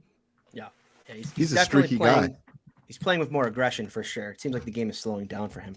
Mm-hmm. Ray Rags 14, $10 super chat says, hey Q, I told you that the Browns were the Grinch and they stole my Christmas on Sunday, but I forgot that they actually play on Christmas. So they probably will really ruin Christmas this year. Oh, yeah. They play the Green Bay Packers on Christmas.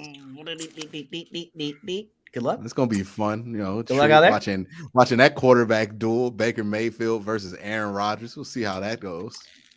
Mike Gibson writes in with a $2 super chat, says Bengals lost to the 49ers in 81 and 88. And Gibson, I believe, you don't have to write another super chat. You can just put it in chat. But I believe one of them was Boomer and one of them was Ken Anderson, right? Two different quarterbacks. I believe that's right.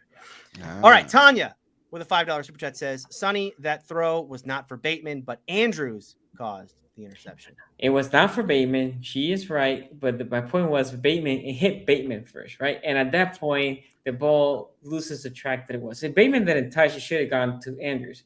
Bateman tried to catch it. It went straight to his hand. But at that point, it's not the same throw. That's my point. But my whole point was not it's on Bateman or anything. Bateman, he sees the ball coming. He's trying to catch it. It was more than that was the only interception that I cannot put on Lamar Jackson. That was my comment on that. BPP, $5 super chat here says, everyone but Q, who do you see as the Browns offense's biggest issue? Baker, the line, the receivers. By the way, Tony is the only likable Steelers fan on earth. Well, I appreciate that. I don't know what kind of fan you are, but I'm going to have to try and piss you off going forward. I would say for me, I think it's Baker. You know what? I went back and checked, and the first 5 games for the Browns, that offense was clicking pretty good. That's when the defense was people were fired your Woods, and then Baker tried to hit that. Was it the Texans? Whoever the game was. And that's when Tony said, like, he might be hurt, blah, blah, blah. And after that, he has not been the same. Yeah. So I don't know. I'm not as down as Browns fans are on Baker. To be honest, my problem is this roster. If Baker plays like Baker played last year, this is a pretty complete roster, right? So it could be coaching. I don't want to say coaching. Could be coaching. Stefanski can't win the big games. Never won a playoff game. We used to have a lot of these debates over in Cincinnati. Is it Marvin Lewis? Is it Andy Dalton? Is it the bad offensive line? I always used to say it's the quarterback because the quarterback is the only person that touches the ball more than anybody else. Other than that, the head coach doesn't touch the ball. So for me, it's always going to lean on the quarterback. Gotcha.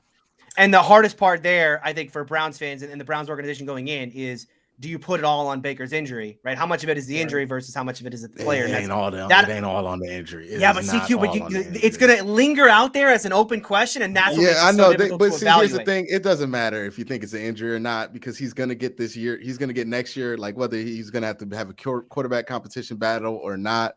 He's going to get next year to prove whether it was an injury or not. And I'm just telling y'all, just don't set yourselves up for this, because a lot of this stuff is pre-snap. A lot of this stuff is bad decision-making. And, that's been there. That's not been like a new thing for Baker Mayfield. What I want to know what's happened with Baker Mayfield is, like, he was a good improviser his rookie year. What happened to that? He can't break the pocket and throw the ball anymore. He was a risk taker at one point in his career. What happened to that? He don't take the risk anymore. He be throwing these screens to nobody. It's just, I don't know, man. But yeah, it's fair to say Baker's the biggest part of the problem on the offense, because the offense can't get off the ground because they can't move the ball through the air. Yeah. Nova Stone 12 $2 super chat says, not a Steelers fan, but Watt bullying Burrow is great. I know. I don't. We'll talk. That was weird. Yeah, Ace, I'm sure you'll talk about this during your part of this. For me, we talked about this before you got here. I just thought this was a weird thing that people got hangups on. I thought it was like a nothing play, and then two guys got in each other's. It wasn't like a cheap shot or anything. It was just two guys got in each other's face. It was it. Yeah, Joe Burrow tried to get in T.J. Watt's chest, and T.J. Watt can't take that. T.J. Watt turned into Derek Watt. I can't. I thought it was had like that tape on me. Yeah, I just didn't. So Ravi Singh with a $2 super chat says, thanks for keeping it PG. We try. I know I screw up. We do try. And on weeks like this, it's a little difficult. When I was writing up my notes on this game, the notes have a lot of F-bombs in them, but I'll try to keep them PG. Tony, when I say them. This is the last super chat, man. Nuh-uh. Yes. Oh, we made it. Hour 22 in, we finally got through all of your super chats. By the way, just want to give a big shout out to everyone who's put a super chat in tonight. We have the best fans in the world. Appreciate every single one of you. Yeah, man, make sure, I'm sure we have a lot of people watching today. Make sure you like the video. Subscribe if you're not subscribed. I know, by the way, I don't know if you guys saw this. We gained like 100, 200 subscribers just in the 48 hours it's been since the games because people were ready to watch this particular show. We got all those Bengal fans.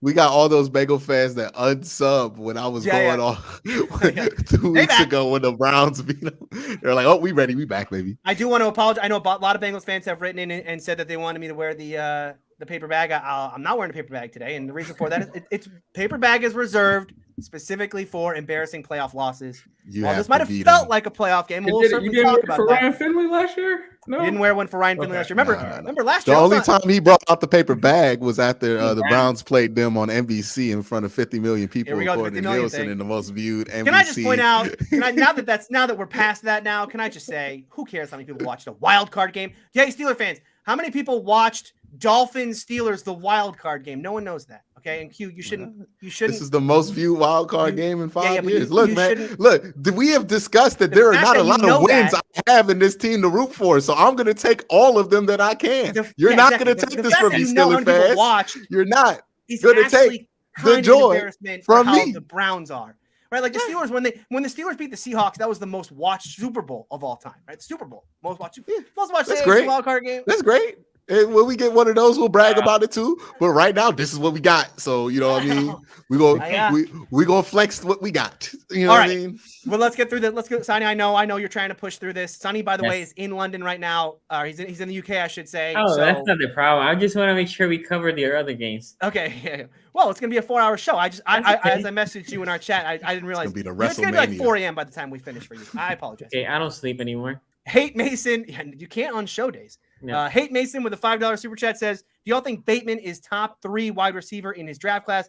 Obviously, Jamar Chase is first, but I honestly think Bateman is second. I haven't. Let me say this. Wait. Let me say this. I love Bateman, but right now Bateman only has a couple games production. Waddle and Smith. Smith is very streaky, streaky, and I thought that was the problem that I have with Smith. Wow. I think Bateman is a better receiver, but he's not having the better season. And Waters definitely playing better than Bateman. So I would say fourth. Let me put Tony or however you pronounce it. This I never liked him. He went to the Giants. You don't like Kadarius Toney? I was never a fan of Tony. What? You didn't like Kadarius Toney? No, I love. You didn't see him on Monday night the other week. It's the first time I saw him. Somebody. I remember messaging me like, "Oh, we should draft Tony." It's like, no. We have Hollywood. Electric. No. By the way, did you see that clip of Devonta Smith having to coach his second-year quarterback on how to get him the ball properly? By the way, where would you guys put Dre Archer in this wide receiver draft class? Yeah, he got a healthy scratch this week. Yeah. Another receiver that I might put above him is Rondale Moore, who's another just fun player, just fun. I like the shorter fun guys. I think Bateman fourth is where he goes right now. I'm waiting till Kyler Murray hit him over the middle just to see how those physics work. You know what I mean? Like can't do that. What kind of ball does he have to throw to get that thing over the middle? I think just the act of tackling Rondale Moore over the middle is a personal foul. TB with a $5 super chat says, I think Baltimore and Pittsburgh fans are more annoyed with the Patriots having the quickest rebuild ever than the legit threat of Cleveland and Cincinnati. I would say this. I think if you're Cincy, Cleveland, or any team that had a couple of bad years, this shit's annoying, right? Because the Ravens went from Flacco being okay to Lamar, and we've been good with that. But any team, like if you're a Jaguars fan right now, and you're looking at this, right? If you're Denver, how many years have you tried to get the quarterback? Mac Jones was there. But this goes back to another argument that I've always said, which is that we don't have the 32 best football organizations in the world. We have the 32 only football. Yeah. It's not like these owners got there because they're good at running football. I know, but his point is, are you annoyed? I'm just saying, if you're a Denver fan, you look at the Patriots, aren't you annoyed? Of course you are.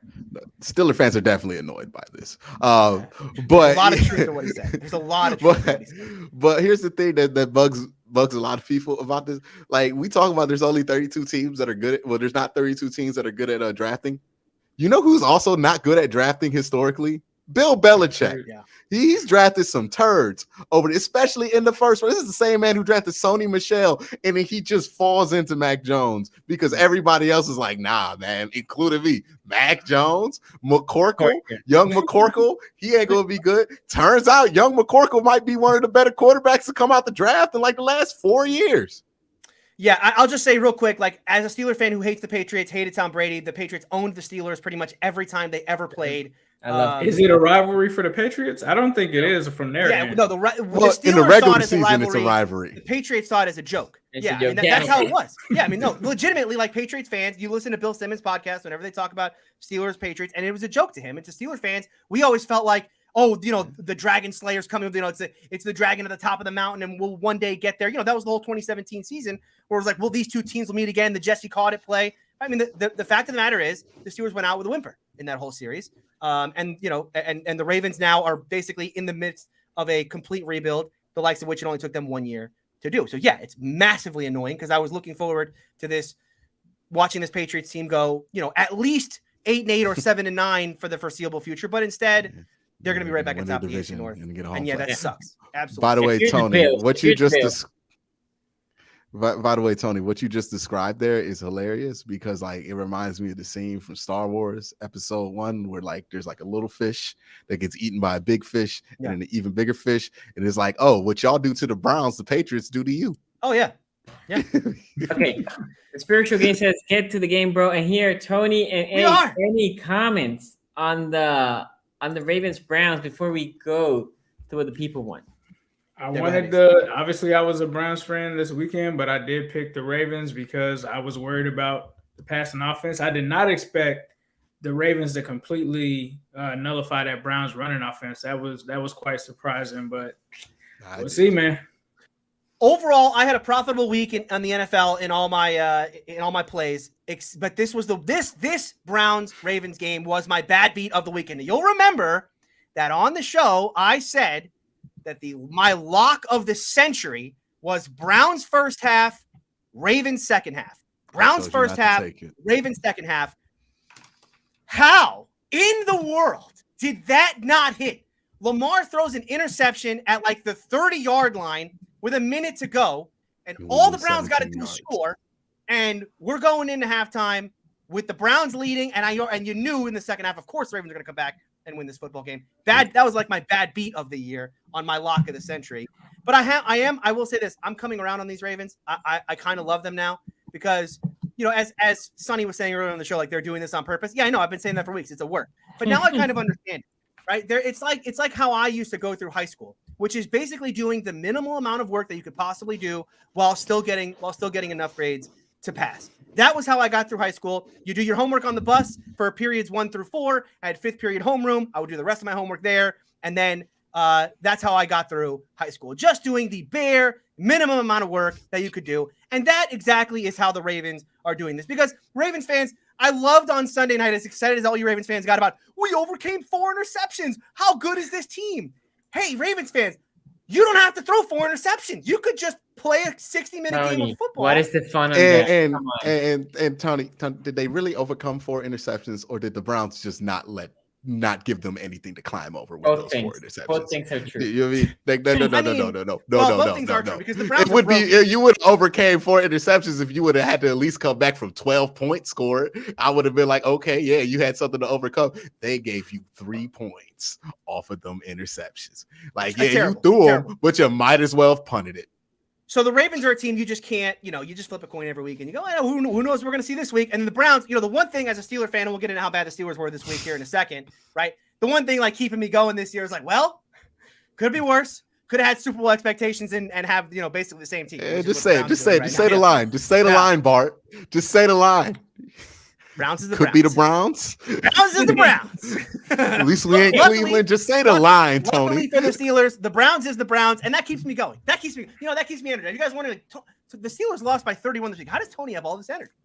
It's a toxic symbiotic relationship because the only thing keeping me going is that the Steelers got boat raced by a team the Browns beat. It's the only thing that's keeping me going. Exactly. You would have talked to me between the hours of 4 and 8. I would have been. I was a disaster. I hated life. Yeah, then I watched the Browns blow that game, and I'm like, by the way, I took it light on the Steelers on Twitter because I knew what was coming up on Sunday night. I knew there was no way that they were going to give me that happiness after the Steelers did that. Like, there's no way. And yeah, there was no way. Let's talk about this Bengals Steelers. I'm actually gonna give the man of the hour here, Mr. Choosing Violence. Choosing violence today, guys. We are choosing violence. We got some screen shares to pull up. You ready for now? Let's get it. Woo! Let's get into it, ladies and gentlemen. I would rather, if I were a GM, just for 1 year, and you're just trying to get a quarterback, I would rather get Ben than Joe Burrow. Burrow 4th now, but at the end of the year, I think you're not picking Ben Roethlisberger over Joe Burrow. For 1 year, you would. For 1 year, right now, you would pick Ben Roethlisberger to the Jets. Because I know what I can get out of him more than I know about Joe Burrow. And to the side. Oh, it's intercepted on the near side. Let's kumbaya on this, Browns fans. Okay, let me hear you down in chat or down in the comments below this video. Let's agree on this, Browns fans. The Bengals are fake. I had nothing to do with that one. No. They'll be down here soon enough. You know, they're getting a little tour. They're getting a little tour of the top of the division, but it's just that they'll be home again here at the bottom. Or that offense is going to turn into a pumpkin again. Here's the thing, Quincy. It's not a question of if they're turning into a pumpkin. It's just a question of when is midnight. I just don't know what time it is yet. What time is it? Okay, are we getting close? I feel like we're getting close. I feel like we're getting close to midnight. I'll be honest. I'm ready. I'm ready to watch. Listen, this Bengals thing is going to... Hey, I was technically right on that one. They were getting close. Roethlisberger with the time. That's intercepted. That was like 2 weeks before they lost to the Jets. This is going to be a question Did he pay somebody about Joe Burrow. Is Joe Burrow good enough to complete the sweep? And this is where we need to stop being scientific about this. Bengals are not sweeping Steelers. Bengals is not. This is not something that's happening. I mean, they want it too bad right now for it to happen for them, right? Like it's a karma play. I like it. They made the whole joke about the Bengals fellas. I mean the Steelers quit, but the Bengals beat down one team and they swear that team quit. Oh man, they quit on it. They don't know how to blow anybody out. Don't know how to blow anybody out. What? And that's gonna cost them this game because they the Bengals. And the Bengals ain't gonna do this because they the Bungles. That's what the Bungles do, Bungle fans. So don't come back here salty when they don't do it because y'all know y'all wasn't gonna do it. That's why y'all projected so hard. Y'all Bungles. Okay.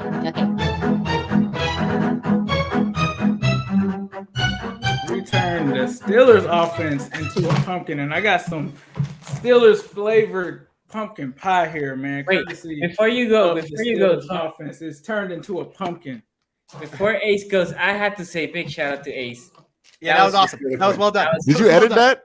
Yes, By the way, yes, sir. Oh, I thought you were going to include. I don't know if it got in the stream last time. At the end of last show, I tried to say Steelers by 100, but I misspoke and said Bengals by 100.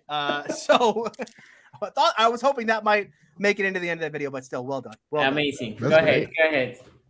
Got some pieces of Ben's arm here, but that's neither here nor there. The Cincinnati Bengals, man, came out in this game and really just put what I've been looking forward to this whole season as far as a complete game together. And I think that they did that.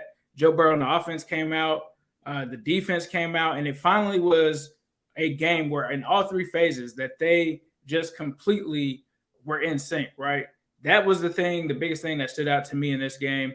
And they just kept their feet on the gas. And I thought that was something that they also showed as well. And I think at one point, Tony was like, challenging when you're up by so many points on something like that. Challenging a spot when you're up by 28 should be taunting. Should be considered taunting.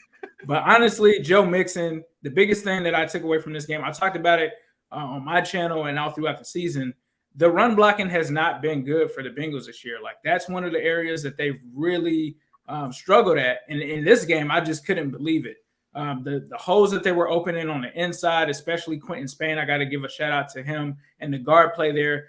Joe Mixon just seemed to have any kind of hole that he wanted against this defense. And we're not used to that as Bengals fans, right? We're used to Joe Mixon getting hit in the backfield. So shout out to the offensive line for that. But a big shout out also to the tackles, Riley Reif and Jonah Williams, slowly becoming one of the top tackle tandems in football after blanking Alex Highsmith and TJ Watt, which was crazy, right?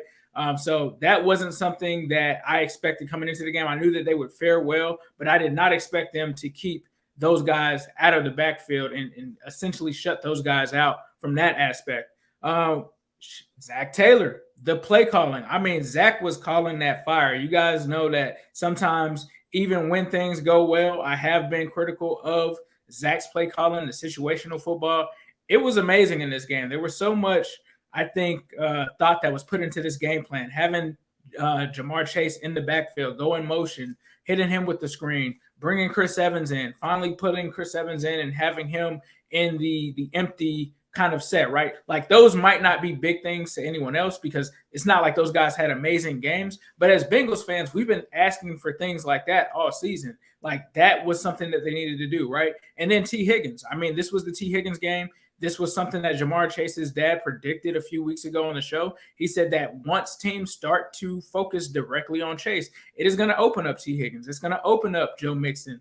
And that's what we saw in this game. And the thing that I like, and I've always talked about, you know, Jamar Chase is not the so deep deep passing target in this offense, right? We saw this with T. Higgins last year, and I'm like, why haven't they done that? They need to do it more. And they finally went back to it again, and T ends up catching it over Tony's boy James Pierre. But it was just a good effort, I think, by Zach Taylor in this offense to do it. And then on the defensive side, you got to give credit to Eli Apple. He's taken a lot of shots from this fan base.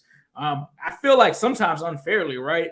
Because of the situation that he's been in. And we've seen pretty bad Eli Apple for other teams. I don't know if other people have watched it, but I've seen Eli Apple play way worse for other teams like New Orleans and the New York Giants. But shout out to him. He gets a big interception, and this is 2 games straight for Eli Apple with an interception. Mike Hilton gets his first career interception. Just an overall great performance from the team.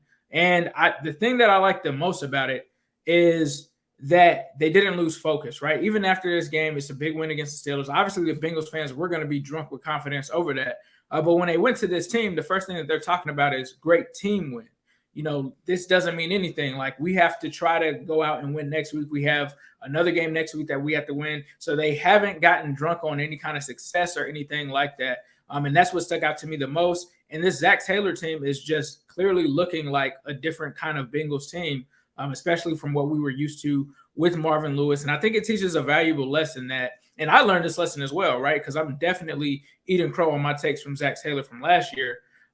Sometimes you got to wait for things to work out. Sometimes you got to wait for guys to get their guys in. Sometimes you have to give them a chance to try to establish yourself before you run them out of town. And I think that with Zach Taylor, he's now won the last 3 matchups against the Pittsburgh Steelers. That's right. It's a 3-peat. I can't even believe that we're saying that.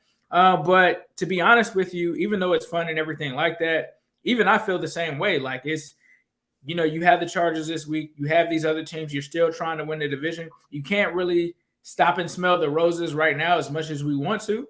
But the crazy thing is, Tony, I didn't put this in there, but there was one show where you said the Bengals will never be more relevant than the Pittsburgh Steelers. I think after Sunday, the Cincinnati Bengals are more relevant for this season than the Pittsburgh Steelers.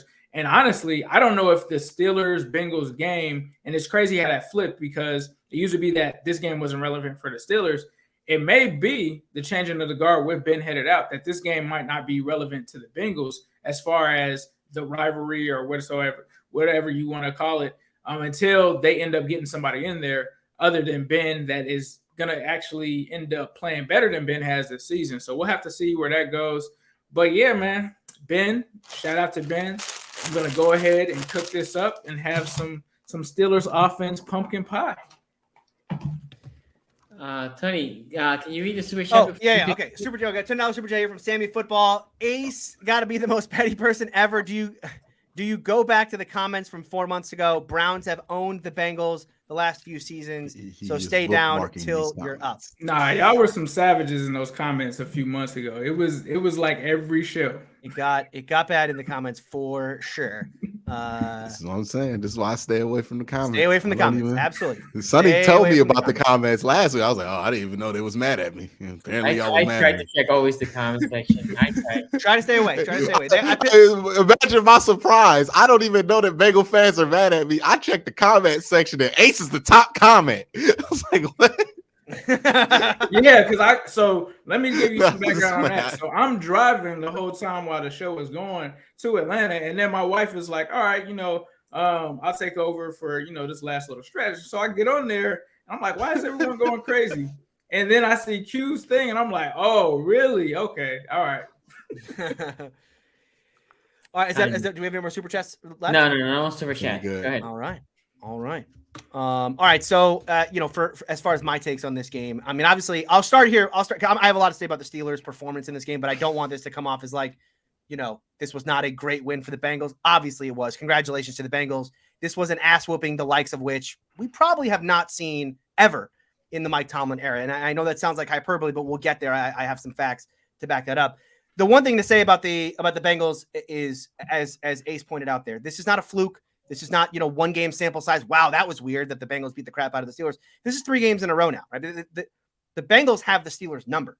You go back to that Ryan Finley game from a year ago, and it's like, well, yeah, I mean, that was weird that Ryan Finley beat the Steelers, but like, was it really? Because when you look at how well this defense has played against Ben Roethlisberger for 3 games in a row now, it doesn't feel as fluky as it did a season ago. And I think absolutely the Bengals deserve a ton of props for what they did on the field on Sunday. Because like I said, that was a from start to finish an ass whooping that the Steelers rarely take. Now, I said on the preview show that the loser would leave this game heartbroken, right? Certainly this game was heartbreaking, but the heartbreaking part about this game for me is not necessarily the loss itself, right? I don't think anyone's necessarily shocked that the Steelers lost this football game. The loss is always possible. All of us, I think, predicted a close game between even Ace, I think, predicted a close game between the Steelers and Bengals. So win or lose, I think we all thought this was going to be close. The shocking part here is that they got absolutely blown out of the building. And it started from play number 1, and it didn't stop until the clock hit 0 in the 4th quarter. The blowout is not just heartbreaking, it's concerning because, as I said, it's nearly unprecedented in the Mike Tomlin era. I would actually say that this is the worst loss Mike Tomlin has ever had in his entire career. And I know here comes hyperbole, Tony, where he's going to say some outlandish things. Let's talk about this for a second, okay?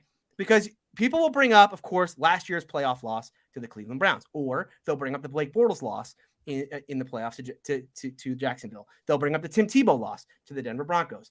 Those losses combined, the point differential in those games, 20 points combined. Because while those were bad games, the Steelers fought in all of those games. They fought back in each of those games, okay? You know, Tomlin teams, the staple of a Mike Tomlin team is that they are going to have heart. They are going to fight.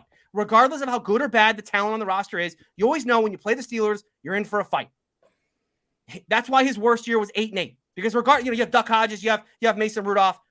Steeler teams are going to fight. You know, that's his whole throw style points out the window. This team will fight until the end. That's what he said after the Steelers won the Super Bowl back in 2008. That's why 28-0 in that playoff game didn't stay 28-0. It turned into a 45-34. Yes, it was a decisive win by the Browns, but the Steelers had their chances in that game in the second half. They nearly made it a game. They showed some fight at the end of this one. There was no fight from this Steeler team on Sunday. There was not a single moment in this game where the Steelers looked like they had any life whatsoever. It started on the first drive, and it didn't end until the clock hit 0. 31 points is the largest deficit the Steelers have ever had. The largest point differential the Steelers have ever had in the Tomlin era. Only the 3rd time a Mike Tomlin team has lost by 30-plus points. The previous 2 times, the 2019 opener against the New England Patriots, a game we kind of forget in that 2019 season because that was the year all about Duck and Mason. That was Big Ben's injury, right? That was the game before Ben tore his elbow. The injury was against the Seahawks. Exactly. And they redid they redid the defense around Minkah Fitzpatrick. That was a year where they regrouped. They were still an 8-8 team that year. The other one, which is really lost to memory, and when I looked this stat up on StatHead, I was shocked to even remember this game. 2016, Week 3. This was the worst loss in Mike Tomlin history before this one. The Eagles, Carson Wentz and the Eagles absolutely put a beatdown on the Steelers, 34-3 in Week 3 of that year. But that was a year that, again, they would regroup around a young defense. That Steeler team back in 2016 would regroup. They would win the AFC North. They would actually play in the AFC Championship game that year. Wait. Did both those teams win the Super Bowl that year? Both Patriots teams won the Super Bowl that year. Yeah, I appreciate. Well, no, I'm saying like in 2019 when they blew you out, they won the Super Bowl, and then the Eagles when they blew you out, the Eagles won the Super Bowl that year. The 2016 team, they ended up winning the Super. No, they won the Super Bowl against the Falcons, I believe, that year in 2016. No, I'm saying the Eagles when they blew you out. Eagles no. This is Carson Wentz like rookie year, I think. Oh, okay. I was about to say like that's a hell of a coincidence. No. But the Patriots might be the year for the Bengals. No, but here's my problem, right? So those 2 30-point losses came in Week 1 and Week 3. Early in the season, Tomlin team's trying to figure itself out. This is not a Tomlin team trying to figure itself out. This is Week 12. This is AFC North football. This is on the road AFC North football against a team that beat you earlier in the year, that beat you a season ago. Okay, and this is a Tomlin that's talking all week about how this is AFC North football, playoff environment. We relish this. We're excited about it. You know, he's always able to get his guys to play up in these moments. You know, Tyler Boyd's "they quit." Remember the "they quit" comment? They quit. Well, Tyler, I'm sorry to tell you, they didn't quit this time. They just didn't bother showing up on Sunday. The expectation with the Mike Tomlin team is that regardless of talent, they will fight. They will fight. They'll be ready to battle. Throw style points out the window. The Steelers will fight until the end. They no-showed. There's a concept in college football, the quit team.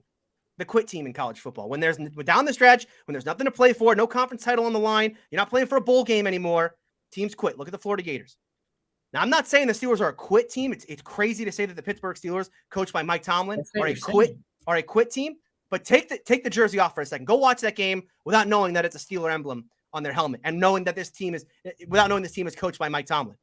Tell me that's not a quit team. Tell me what happened on Sunday is not a quit team. Yes, talent is an issue on this team, no doubt about it. But this is a team also full of young players, third highest in rookie snaps. 14 of the 22 starters on this team are on rookie deals.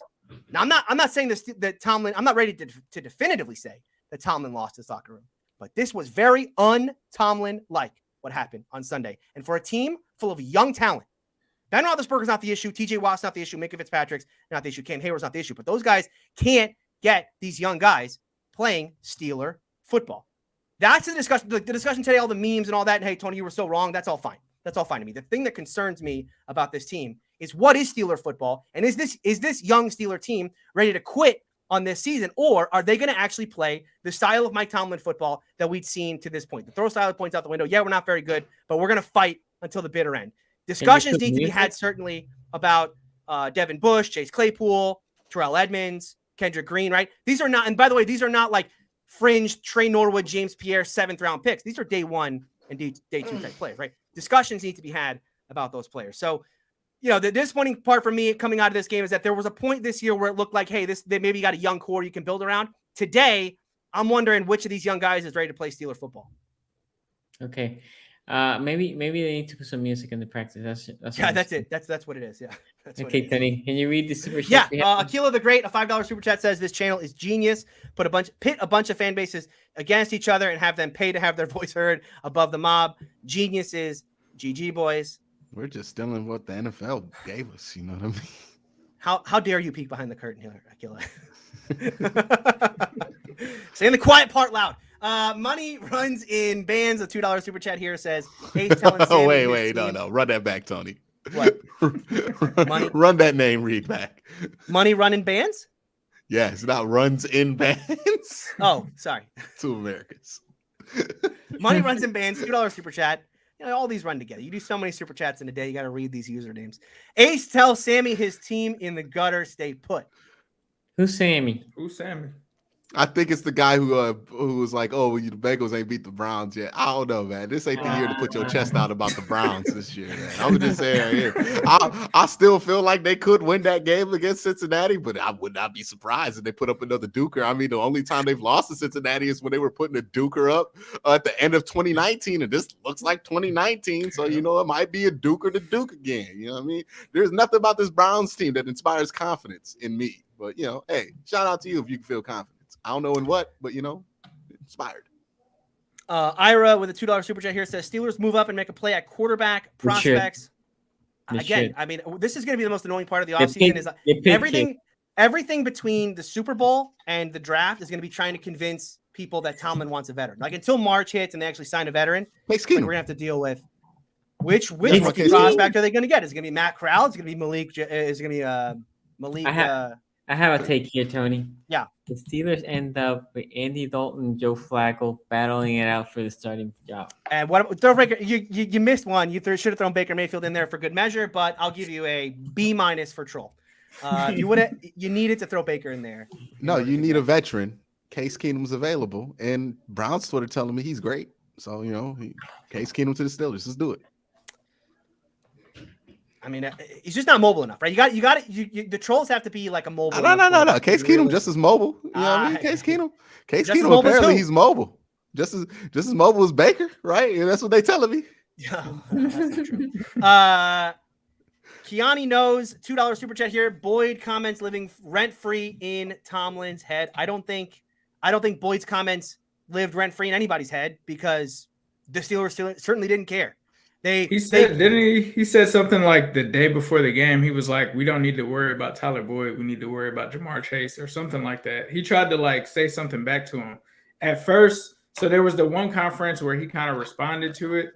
And then there was one that he did like the day before the game where he was like, we don't really need to worry about Tyler Boyd, we need to focus on Jamar Chase or something along those lines. I'm pretty sure, like, if it's Tomlin said we don't need to worry about what Tyler Boyd's saying. We need to worry about covering Tyler Boyd or something like that. No, it was he didn't need to worry about like stopping Tyler Boyd. It was more like trying to throw shade, like, well, Jamar Chase is like the best receiver. We need to worry about not Tyler Boyd. I have the quote. Where is it? In the meantime, I thought I had the quote, and now it's gone. In the meantime, I'm gonna go with Q here. Q, what do you thought about this game? I mean, at a certain point, this got funny, but it was kind of hard to watch. Honestly, I watched the first half, and I was like, "Well, I'm not coming back to that second half like that." But apparently, I missed some grade A comedy in that second half. But in that first half, I mean, this thing, blowouts can feel like an avalanche. It can feel like a snowball going downhill. And boy, did this snowball start and never stop against the Pittsburgh Steelers. Ben, I don't think his arm has looked as bad as it's. I think his arm looked about as bad as it could look in this game. I don't know if it's been this bad this whole year. I don't think it's been this bad as this whole year, but this last 2 weeks, it looks like that arm's starting to fatigue as the season continues and as he's had to throw the same amount of passes that he has thrown his entire career. It looks like that arm is just fatigued, and he can't get that ball downfield anymore with any authority. It's hanging in the air. He's throwing, and then he's getting to the points where he's pressing, and when Ben presses, he throws bad interceptions, especially when he doesn't have the zip that he used to have. This is all going downhill for the Pittsburgh Steelers in ways that I did not think imaginable. I did not think it was possible for the Steelers to get embarrassed like this when they have TJ Watt on the field. I did not think it was possible. And Minkah Fitzpatrick, right? Like, it just took a Joe Hayden not being there for this thing to turn into a boat race. And that's wild. You know what I mean? This didn't look like the Steelers playing at all. This looked like something unrecognizable to me. So, shout out to the Bengals, because this definitely wasn't like the Steelers, oh, they played bad. No, the Bengals played really well. They played really well against the Steelers. They had a really good game there. Tyler Boyd had a huge game. I think T. Higgins also did too after Sonny wondered about what his place would be in this offense. He made it. Yeah, are they trading? He made an ass. Yeah, they're not trading them. They're not trading. You know what I mean? So they showed up. They got the sweep. They unbengalfied themselves where people were like, hey, can the Bengals get over this hump of actually sweeping the Pittsburgh Steelers? They got that one off their back, and shout out to them. They did it before the Browns did. The Browns have not swept the Pittsburgh Steelers. So shout out to y'all. Y'all deserve to be happy this week. I don't know how this ride ends for the Bengals, to be honest with you, because they're just playing so well, but I don't know if the team, the personnel is great, but they're just playing well. So you can't really. The Browns have great players. They're not playing well. They're not executing well. The Bengals, nobody would think that they would be this at this point this year. Even Bengal fans in the offseason didn't think they would be here. But they have executed and played above level. Even played past some rough bumps, and with Joe Burrow not playing as well as you would want him to play over the last few weeks, they've gotten over that hump. So shout out to the Bengals. They're a good team. They're a well-coached team. They're the best coached team in the AFC North right now. I would say they're the most disciplined team in the AFC North. And this is unexpected, but for the Bengals fans, I would think this is a great surprise. But, Pittsburgh also looking like, hey, man, it's going to be us in Cleveland battling out for third and fourth place if this is how we continue to play football, because right now it looked like both teams don't have a real answer at quarterback. Yeah, I mean, that's the thing. Like, I know, Ace had played the whole thing where last week it was like, look, are the Steelers really going to get swept by the Bengals, right? And I think for me that, I felt the same way last week when it was like, come on, just forget about the talent on the field, forget about all this Joe Burrow versus Ben Roethlisberger, right? Just think about this karmically speaking. Is a Mike Tomlin team going to go out this way? And that, to me, that's why I come away from this game legitimately shocked at the result, because a Mike Tomlin team is literally going to go out this way, not just losing to the Bengals, but getting blowout embarrassed, where it wasn't like a hike it over his head touchdown. It was just word go, no show. You're getting physically dominated on every single play. Yeah, this was much more impressive than what the Browns did to the Steelers in the wild card, because the Steelers gave you – well, I mean, the Steelers gave you some things, but you earned the opportunities that the Steelers gave you in this game. The pick six came when it was already 24-3. Yeah. They never let the Steelers breathe at all in this game. That was impressive. This is what I would say. the Bengals play great on all facets of the game, right? I was not shocked that the Bengals defense did what they did to the Steelers offense because we have been documenting how bad the Steelers offense has been, and we had documented how good the Bengals defense for the most part of the year they have been, right? It's the other side. And my favorite play in the games are always the trenches. Bengals dominated both sides of the trenches. But not only that, I mentioned this, I think like a week ago, is if the Bengals get Joe Mixon running, now how do you stop this offense? Because now they can key on play action. Now they can hit the guys because now the defense has to worry about Mixon. And they came in this game. I watched 3 quarters. The fourth quarter, I'm like, okay, this thing is way over. Yeah. And they came out and they're like, we don't need to throw to no rivalries because even I think the one throw was to Mixon. They used running and running and running, and it's not that they were running and not gaining. They were just 6, 7, 10, 4, 7. I mean, they were getting legitimate success, right? So I was more shocked, not that the Bengals defensive line pressure the offensive line of the Steelers. Again, we documented how good they've been. But the other side, Hayden didn't matter in this game. You can say what you want. Hayden couldn't play. It wouldn't matter because Joe Mixon, because Joe Mixon was the problem. As soon as Joe Mixon, as soon as they push and establish the run, as soon as they were punching as soon as Joe Mixon was always getting to the second level and your guy, Bush, was not being able, and the linebacking core was not able to just fill the lane and just make the stop. Well, at that point, you have to pick your poison. Are you going to stop Joe Mixon, put more people in the box? Well, the receivers are going to cook. And then if you're going to let Joe Mixon run, then Joe Mixon's going to run all over the place like he did, right? So, again, Bengals, they did it in all facets. Even their kicker was kicking like long-ass field goals. So, this was a complete game. And I even Hayden wouldn't matter because what shocked me the most is how well the running game, and this has been documented also from not this year, for the past 2 or 3 years, the Steelers have a problem in the middle of that defense on the run, right? You can attack that B gap very easily for the Steelers. I feel like that is their Achilles. Not the edges, it's that B gap. That B gap for the past 2 years, you can attack it and you can get yards for the Steelers. So shout out to the Bengals. Play a hell of a game. I think, Ace, I don't know, you quoted somebody, but you said that, I know Joe Burrow said this after the Ravens game, this is not one game. This is just a game. You need to finish it, and that's what the Bengals need. The Bengals, as Ace, you were in here, somebody asked, is Burrow better than Lamar or whatever? Joe Burrow currently has the better team around him, right? O-line they had the better O-line and so forth. I went through it.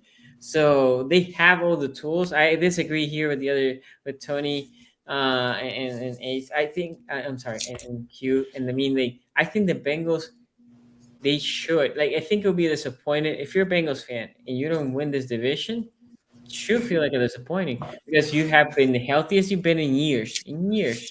And you had the better squad that you had to the AFC North.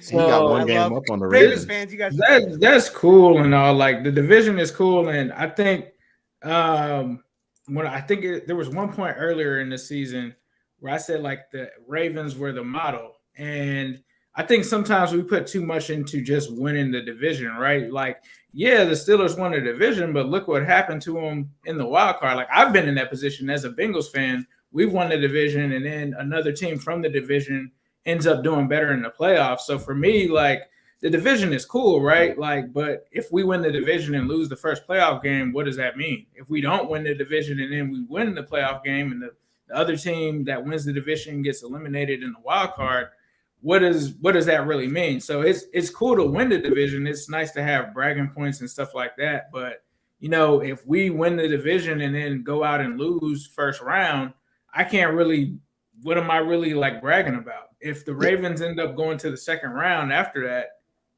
what is that? Can I really say that I'm better than them just because I won the division during the regular season? Well, I think what he's kind of saying is like if the Bengals play at the level to where they do win the division, Right. like that would indicate a team that would probably win a playoff game, right? Like that's the big hurdle that's in front of y'all is that, hey, okay, it's been cool, but now you're getting to the serious part of the season where you're going to have some must-win games when it comes to the math, when it comes to the division. Right. How are they going to go and compete in those games? And that would be a good indicator of how this team can perform in the playoffs, because I think that's the big question, right, with this Bengals team. We all know that they've been playing very well, but I think the big question is, how good is this? How good are they playing? Like and what's their ceiling right now? Because I don't have a good read on what their ceiling is right now. It's tough, man. Because honestly, I didn't know if they were gonna just win 3 straight like they just did. I thought like maybe 2 out of the 3, but the fact that they did this, I'm not sure. And I mean, if they beat the Chargers, I'm really gonna be surprised because I probably didn't expect that to happen with all of these games. Like if they run 4 straight, I don't know. And that's the thing that I think is the good thing about this team is, as a fan, I've sat back and watched the Bengals for the longest of times, right? But there are things that have changed with Zach Taylor taking over. So some of the stuff, like even when it comes to a playoff game, right? Those were all Marvin Lewis coach teams. Like even when it comes to coming out of a bye, his record wasn't good with stuff like that. So it's honestly hard for me to gauge and guess what a Zach Taylor team is going to do, because there's even last year, right? Like when we were bad, I didn't think that Ryan Finley was about to beat the Steelers. Like if you watch any of my stuff before that, like Ryan Finley is a very bad quarterback. That is probably why he is not in the NFL right now. But, you know, Zach and those guys are completely different. So it's hard for me to really say, because they could win the next 5 games. They could lose 2. Like, I honestly don't know. I'll say this. You know, first of all, Sonny, I understand that it is within the Ravens brand this year to like stack the deck against yourself. But to say that the expectation right now for the Bengals should be that they should win the division. Why not? I don't think that. Not with the Chargers and the 49ers that we still have to play and some of these. The Ravens are not good. I agree with you there, Sonny, right? Like the Ravens right now have this uphill battle that they continue to force on themselves. And a lot of that has to do with the injury that they've faced. But we all look, and this I'm going to get myself in trouble with Bengals fans. But I'm going to look. We're diving all over this Bengals team like they're the top class of the AFC again. Like, let's call a spade a spade. They beat the Raiders and Steelers. Okay, now look, sweeping the Steelers is a big deal for them. The Raiders just beat the Cowboys. Okay, yeah, but that was a weird Thursday game where Dak played like crap.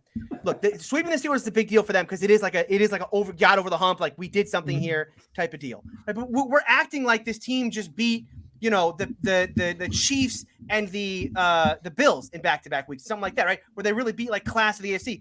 They beat in 2 weeks 2 fringe wild card contenders, and now we're treating them like they're the best team in the AFC North. No, the Ravens should win this division. They continue to win every single week. They have Lamar Jackson as their quarterback. Let's say they both win. Let's say they both win out. Let's assume they both win out the next 3 games, which we have Steelers, Browns, Packers, right? Let's assume they both win out the next 3 games.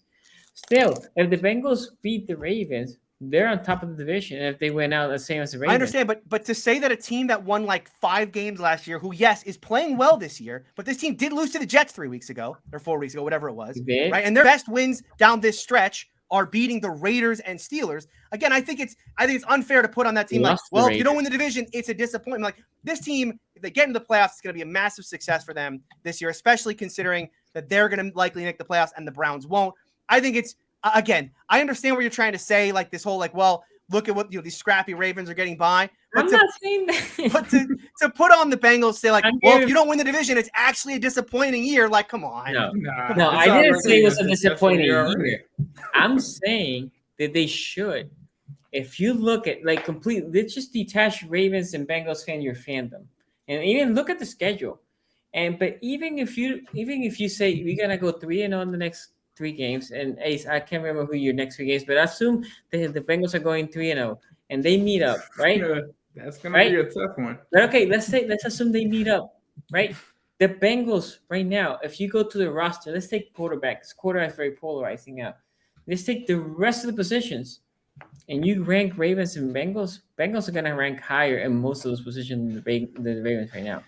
Yeah, I know, right, but we wait, wait, because I think there is a fair point in what he's saying. Like, I don't think he's going all the way with it, like it's being interpreted. But I'm thinking he's saying, like, when are the Bengals going to have a better opportunity to win the division than now? Right, like the Ravens are probably going to be better next year than they are this year because they're not going to be as hurt, injured as they are this year. Right, like there is a big moment of opportunity for the Bengals to win the division. I know where Ace is saying like he would rather be happier if this team did something in the playoffs because he's been there before with the division.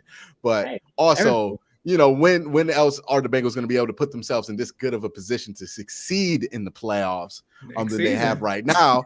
Because, well, I'm saying like it's going to be much tougher next season, right? You have to imagine Baltimore. Just if we're just talking about Baltimore, you have to imagine Baltimore is going to be better, and Pittsburgh's probably going to be. You know, I don't know what Pittsburgh's going to be next year. Like all of our, like, Pittsburgh or Cleveland's going to be next year. But I do think that this year, hold on, wait. I do think this year is a special opportunity because, you know, but also you have to factor in Baltimore's schedule, right? Like they have a situation here where they could easily drop a division game to a team that they're not supposed to drop a division game to just because they're playing 3 of them in a row, where the Bengals aren't in that kind of situation. So, yeah, this is a golden opportunity if you can take advantage of it to win a division, much like the Browns last year had a golden opportunity at times to take the division, but didn't capitalize because they didn't want to beat the New York Jets and tie the division up and have an opportunity to get it against Pittsburgh when Pittsburgh was trying to fumble it away. And it is something that down the line you probably are going to kick yourself for because you wish you would have gave yourself that better position in the playoffs if you're going to make it. So I get the point that he's making there is that this is a golden opportunity for Cincinnati to take advantage of it. And if Cincinnati is the team that's going to take that next step and win a playoff game and make a run in the playoffs, this is something you would want them to do just because it would kind of be another symbolic thing of like, hey, this isn't the same old team that's going to disappoint you in the playoffs. This team is going to take advantage of some opportunities here. Yeah, I mean, I get that, but when we talk about moving forward, I'm not scared of the Ravens in the future. I have Joe Burrow. No, I'm not saying you have to be scared of the Ravens in the future. I wouldn't be saying that. Hey, Ace, nobody's saying that though. Okay. Like, I'm not saying that's the case. I'm just saying, you're pretty confident that the Ravens are going to be better than they are this year, next year, because they're just going to be healthy. Well, they're going to have to pay Lamar, so it depends. Like, but they're also going to have their running backs and their whole offensive line back. Like, they're going to be better next year than they are. Well, they should be better next year than they are this year, right? Like from a health standpoint, right? Yeah. They're uniquely injured this year. This doesn't have an effect their win-loss record, but it has. This is where. Q, this is where I'm going to disagree with you though, because I understand like it's a unique opportunity, but again, I have a problem with setting the expectation for the Bengals this year. I'm not setting the expectation there. I'm not saying they should. I don't think they should. Okay. But I'm saying like this is a great opportunity for the Bengals, like to win a division. It's there for them. And it's a good opportunity. Whether they should take it or not, like, no, I don't know if they should. Like, I expect Baltimore to win this out just because Baltimore is the team I've seen do it before. And the Bengals are more of a surprise. And honestly, you know, this is a good season no matter what happens for the rest of the year for them because they didn't expect to make this progress at the beginning of the year. So I don't know if should be in there. But I will say, like, this is a unique opportunity for them to win the division and really capitalize on this momentum because there are some unique things that are lining up for them that might not line up for them next year just because, you know, that's the injury dice roll. You don't know. The Bengals are uniquely healthy right now. You know, you don't know when you're going to be this healthy at the end of the season, and Baltimore is going to be not healthy at the end of the season. Pittsburgh's especially bad right now. Cleveland has been especially awful. So that's like, the division's down. I think the division's down right now. Yep. You're the team that's playing well. This is a golden opportunity for the Bengals. I'm not saying that means that they should do it, but it's something that you would like to do because it's a better opportunity than what most opportunities come for you to win a division. And here's where look. I'm pulling for Ravens. If you say, Sonny, are we winning the division? Sure, I'm winning the division. But if I detach my fandom out of the Ravens, and everybody just just look this objectively, how teams are playing, how teams are healthy. If the Bengals, you saw the Bengals saying we have the team to win the Super Bowl. But if you have the team to win the Super Bowl, you should be able to win the division, because right now they won once already against us. So if they go 3-0 again, and the Ravens have a very tough schedule, so even regardless of the Bengals, but if everybody goes and wins the next 3 games, and the Bengals right now, again, detaching quarterbacks, they have the better team because of their health, because of everything. If you're that team, you should be able to take the division. I don't agree with that, though, because we play the 49ers. You guys don't play them. We play the Chargers. You guys already played them. And then we play the Broncos. You're playing the Steelers and the Browns. Like, that's not the same. So if you do that, like when you play the Packers, but you already still have a game lead over us. That's the X factor. Like, even if you look at the ELO forecast, you guys have the higher chance to win the division because of your schedule and because of what has already happened with your game lead. So you can't just say like, oh, because you look better, you guys should win. We don't play the same teams. Like, there's a lot of different factors in that to just say that it's just a lot for us to win the division. The 49ers aren't that good this year. They're okay. They're playing better. They're playing better. Pretty good the last couple of weeks. Yeah, the Chargers have been worse. The last couple of weeks. So you can go both ways. The Chargers have been looking worse in the past couple of weeks. They've just been playing and I agree with you. The Niners have been looking better. The Packers looking great right now, and the Rams have been looking meh. So look, my whole point is right now, we'll see. We'll see when the Ravens and Bengals. We'll have to see, man. Because I'm just saying, like, from the outside looking in, like, if I were any team in the Bengals position in the AFC North, if this were the Browns, if this were the Steelers, regardless of how you feel about your team's future, if you feel bright about your team's future, I felt the same way last year. But I'm just saying, like, this is as good as an opportunity as it gets for somebody to unseat the Ravens in this division. But I could say the same thing for the Ravens, saying this is the prime opportunity for them to take the number 1 seed in the AFC, right? Because the Chiefs aren't good. The Patriots are slowly. You can say the same thing for them. Yes. But I don't think Sonny's gonna say. But I don't think both takes are mutually exclusive. I think like you can say the same thing about the Bengals. As soon as the Ravens got all the injuries, nobody expected this team to be first, right? And if we go back and I ask most people here, like, do you think the Ravens are a 7-3 team? Most of y'all would be like, I don't think. Yeah, but if you asked us back then, who do you think is more likely to win the division, the Ravens or Bengals? We would have said the Ravens. Yes. But that's why I say the expectation. How they're playing right now. But the Titans have a bunch of injuries too. I think we're all having takes that like that aren't mutually exclusive to each other. Well, no.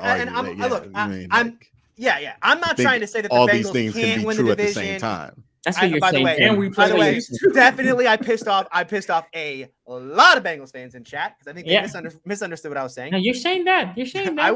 What I was saying is you can't set the expectation for a team that won like 6 games last year that's as young as they are. Joe Burrow is like just past like game 20 in his entire career, right? And it's like, the expectation is that they should beat a team that is quarterbacked by a future Hall of Famer and has like one of the best coaches in the night. Like that team should be expected to over a stretch run in November and December when this iteration of the Bengals has never been in this moment. They don't know what this is like. And a Ravens team who's been there, done that for the past 3 years, right? The expectation should be that Bengals team should overtake them. Obviously, massive accomplishment if they do. I just have a problem with setting the expectation of saying they should do it.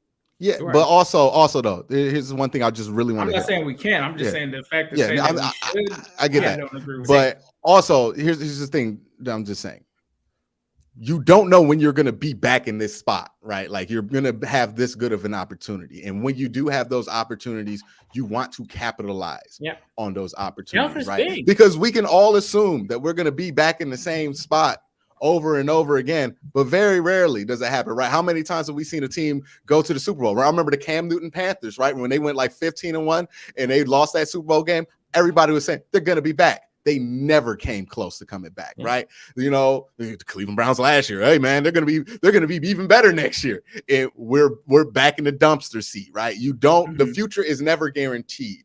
And what you do have right now is a healthy team versus a Ravens team that is uniquely unhealthy. And that's all I'm saying. I'm not saying you should expect to win the division. I'm not saying that's what the expectation is, but I'm saying you have to recognize that if you're a Bengals fan, as a unique opportunity to take advantage of and win the division. Like that is a unique sense, but you're talking, it's like Quincy, you're talking to a team like we all forget the Bengals went to the playoffs 5 consecutive years in a row. We're not a team that's like, oh, we're going right back to the dumpster fire or something like that. That would be like when Lamar Jackson came saying in. That, but I'm saying because you said you don't know what the future is. When Lamar Jackson came in and did that, do you think Ravens fans were like, oh, well, we don't know next year if we're going to the playoff? The difference is when you get a quarterback like a Lamar Jackson, like a Joe Burrow, or like a Ben Roethlisberger, you're always going to have a chance to win and compete and go to the playoffs. Okay, I just said Cam Newton, and Cam Newton was the MVP that year. It can happen with anybody. I'm just saying, when you have those opportunities, you don't know. You don't know if Joe Burrow is going to be healthy next year. You don't know if something can happen to Joe Mixon next year. Right? These things are not guaranteed to continue on forever. Players can regress. Things can happen. Issues. I know, but Ace, I'm saying, but who's the team in a specific area of opportunity here, right? I'm not saying that none of this stuff exists outside the Bengals, but I'm saying if you're a Bengals fan, right now you're healthy. The Ravens aren't. You have a game already on them. You already won one game against them. Right. And beating the Ravens has been something you have struggled to do over the last few years, especially against Lamar Jackson. You already have that. The work's halfway there. This is a very lead, though. It'll be different. I get it. I truly get it. They have a game lead. I'm not saying you should expect to win the division like you're already leading the division. But what I am saying is that this is a really good spot for this team to win a division. They're in a really good spot to win a division right now. And you don't know. You don't know what the future is. Hey, I know you have confidence in Joe Burrow. I know you have confidence in what this team has, but sometimes players get hurt. Stuff happens, like what happens to the Ravens. And, when you have the opportunities there in front of you, it's always the best opportunity to put yourself in the best position to succeed in the playoffs and to take advantage of what's in front of you. And that's what's in front of the Bengals. Not saying that if they don't do it, I'm going to be like, oh, the Bengals season, LOL, was a disappointment. We're well past the Bengals season being a disappointment. There's nothing to get defensive about. But what I am saying is that, you do have an opportunity in here, and, who knows how you're going to feel about it if you don't capitalize on this in a couple of years, because we don't know what the future is going to be. Division and lose in the first round and we win, that won't matter to me. That won't matter to me. Okay, but what if the Ravens win the division, get 2 home playoff games because they wanted to get the bye week because they wanted, and can go to the Super Bowl because of the advantages, and you are 1 game back at the division and taking that? That's what I'm saying. Those differences can make a huge difference. That's what I'm saying. Take advantage of the opportunities that are in front of you. That's all I'm saying. You cannot want to look forward to it. Not going to take advantage of them. I just think that it's kind of like to say that we're just going to end up better than the Ravens when they have. Nobody is saying you're going to end up better than the Ravens. I'm not saying that. That's what you have to do to win the division. No, I'm saying that you are in a really good spot to win the division because and when you have those opportunities in front of you, take advantage of them. But I don't like the framing that you're doing here. Them. I don't like the kind of you don't know what's going to happen in the future kind of framing. That works better for a team like the 2017 Steelers, right? Which was in the middle of Ben Roethlisberger's It's for every team. It's for every team. I'm saying you never know if you're going to be back. This is the very beginning. You have a team and a franchise quarterback. There's a window. How many times have we said this about a team where this is the beginning of what's going to be a long run for this team, and then it's not the long run that we thought it was. Things can get derailed easily. But they're having that's a conversation to have for next year. What you're saying is boy, it would be really dumb if the Browns last year didn't capitalize on the Steelers blow up at the end of the year. The fact that they didn't win the division is this massive thing at the end of the year. I'm not saying it's going to be a massive thing. At the end of the year, where is this coming from? I'm not saying it's going to be some massive deal. I'm just saying you already have a game up on the Ravens. If you're only 1 game back, so if the Ravens drop a game here and you just win, at the beginning of a run, it's real possible. The first year you're good can't be we really messed up our opportunity the first year we were good, right? It's like the Browns last year. The Browns last year didn't screw up the opportunity to win the division, even though the Steelers collapsed down the stretch and they did have that opportunity, right? It wasn't like they screwed that up. Wait. Screw up, right? This is very similar to when Ace tells me the Browns mess up their opportunity to beat the Chiefs last year, right? It was on the table. It was right there. Patrick Mahomes is not playing. You're not going to get much better situations like that to get to the AFC Championship game. but you didn't capitalize on it, and that ended up being something you regret.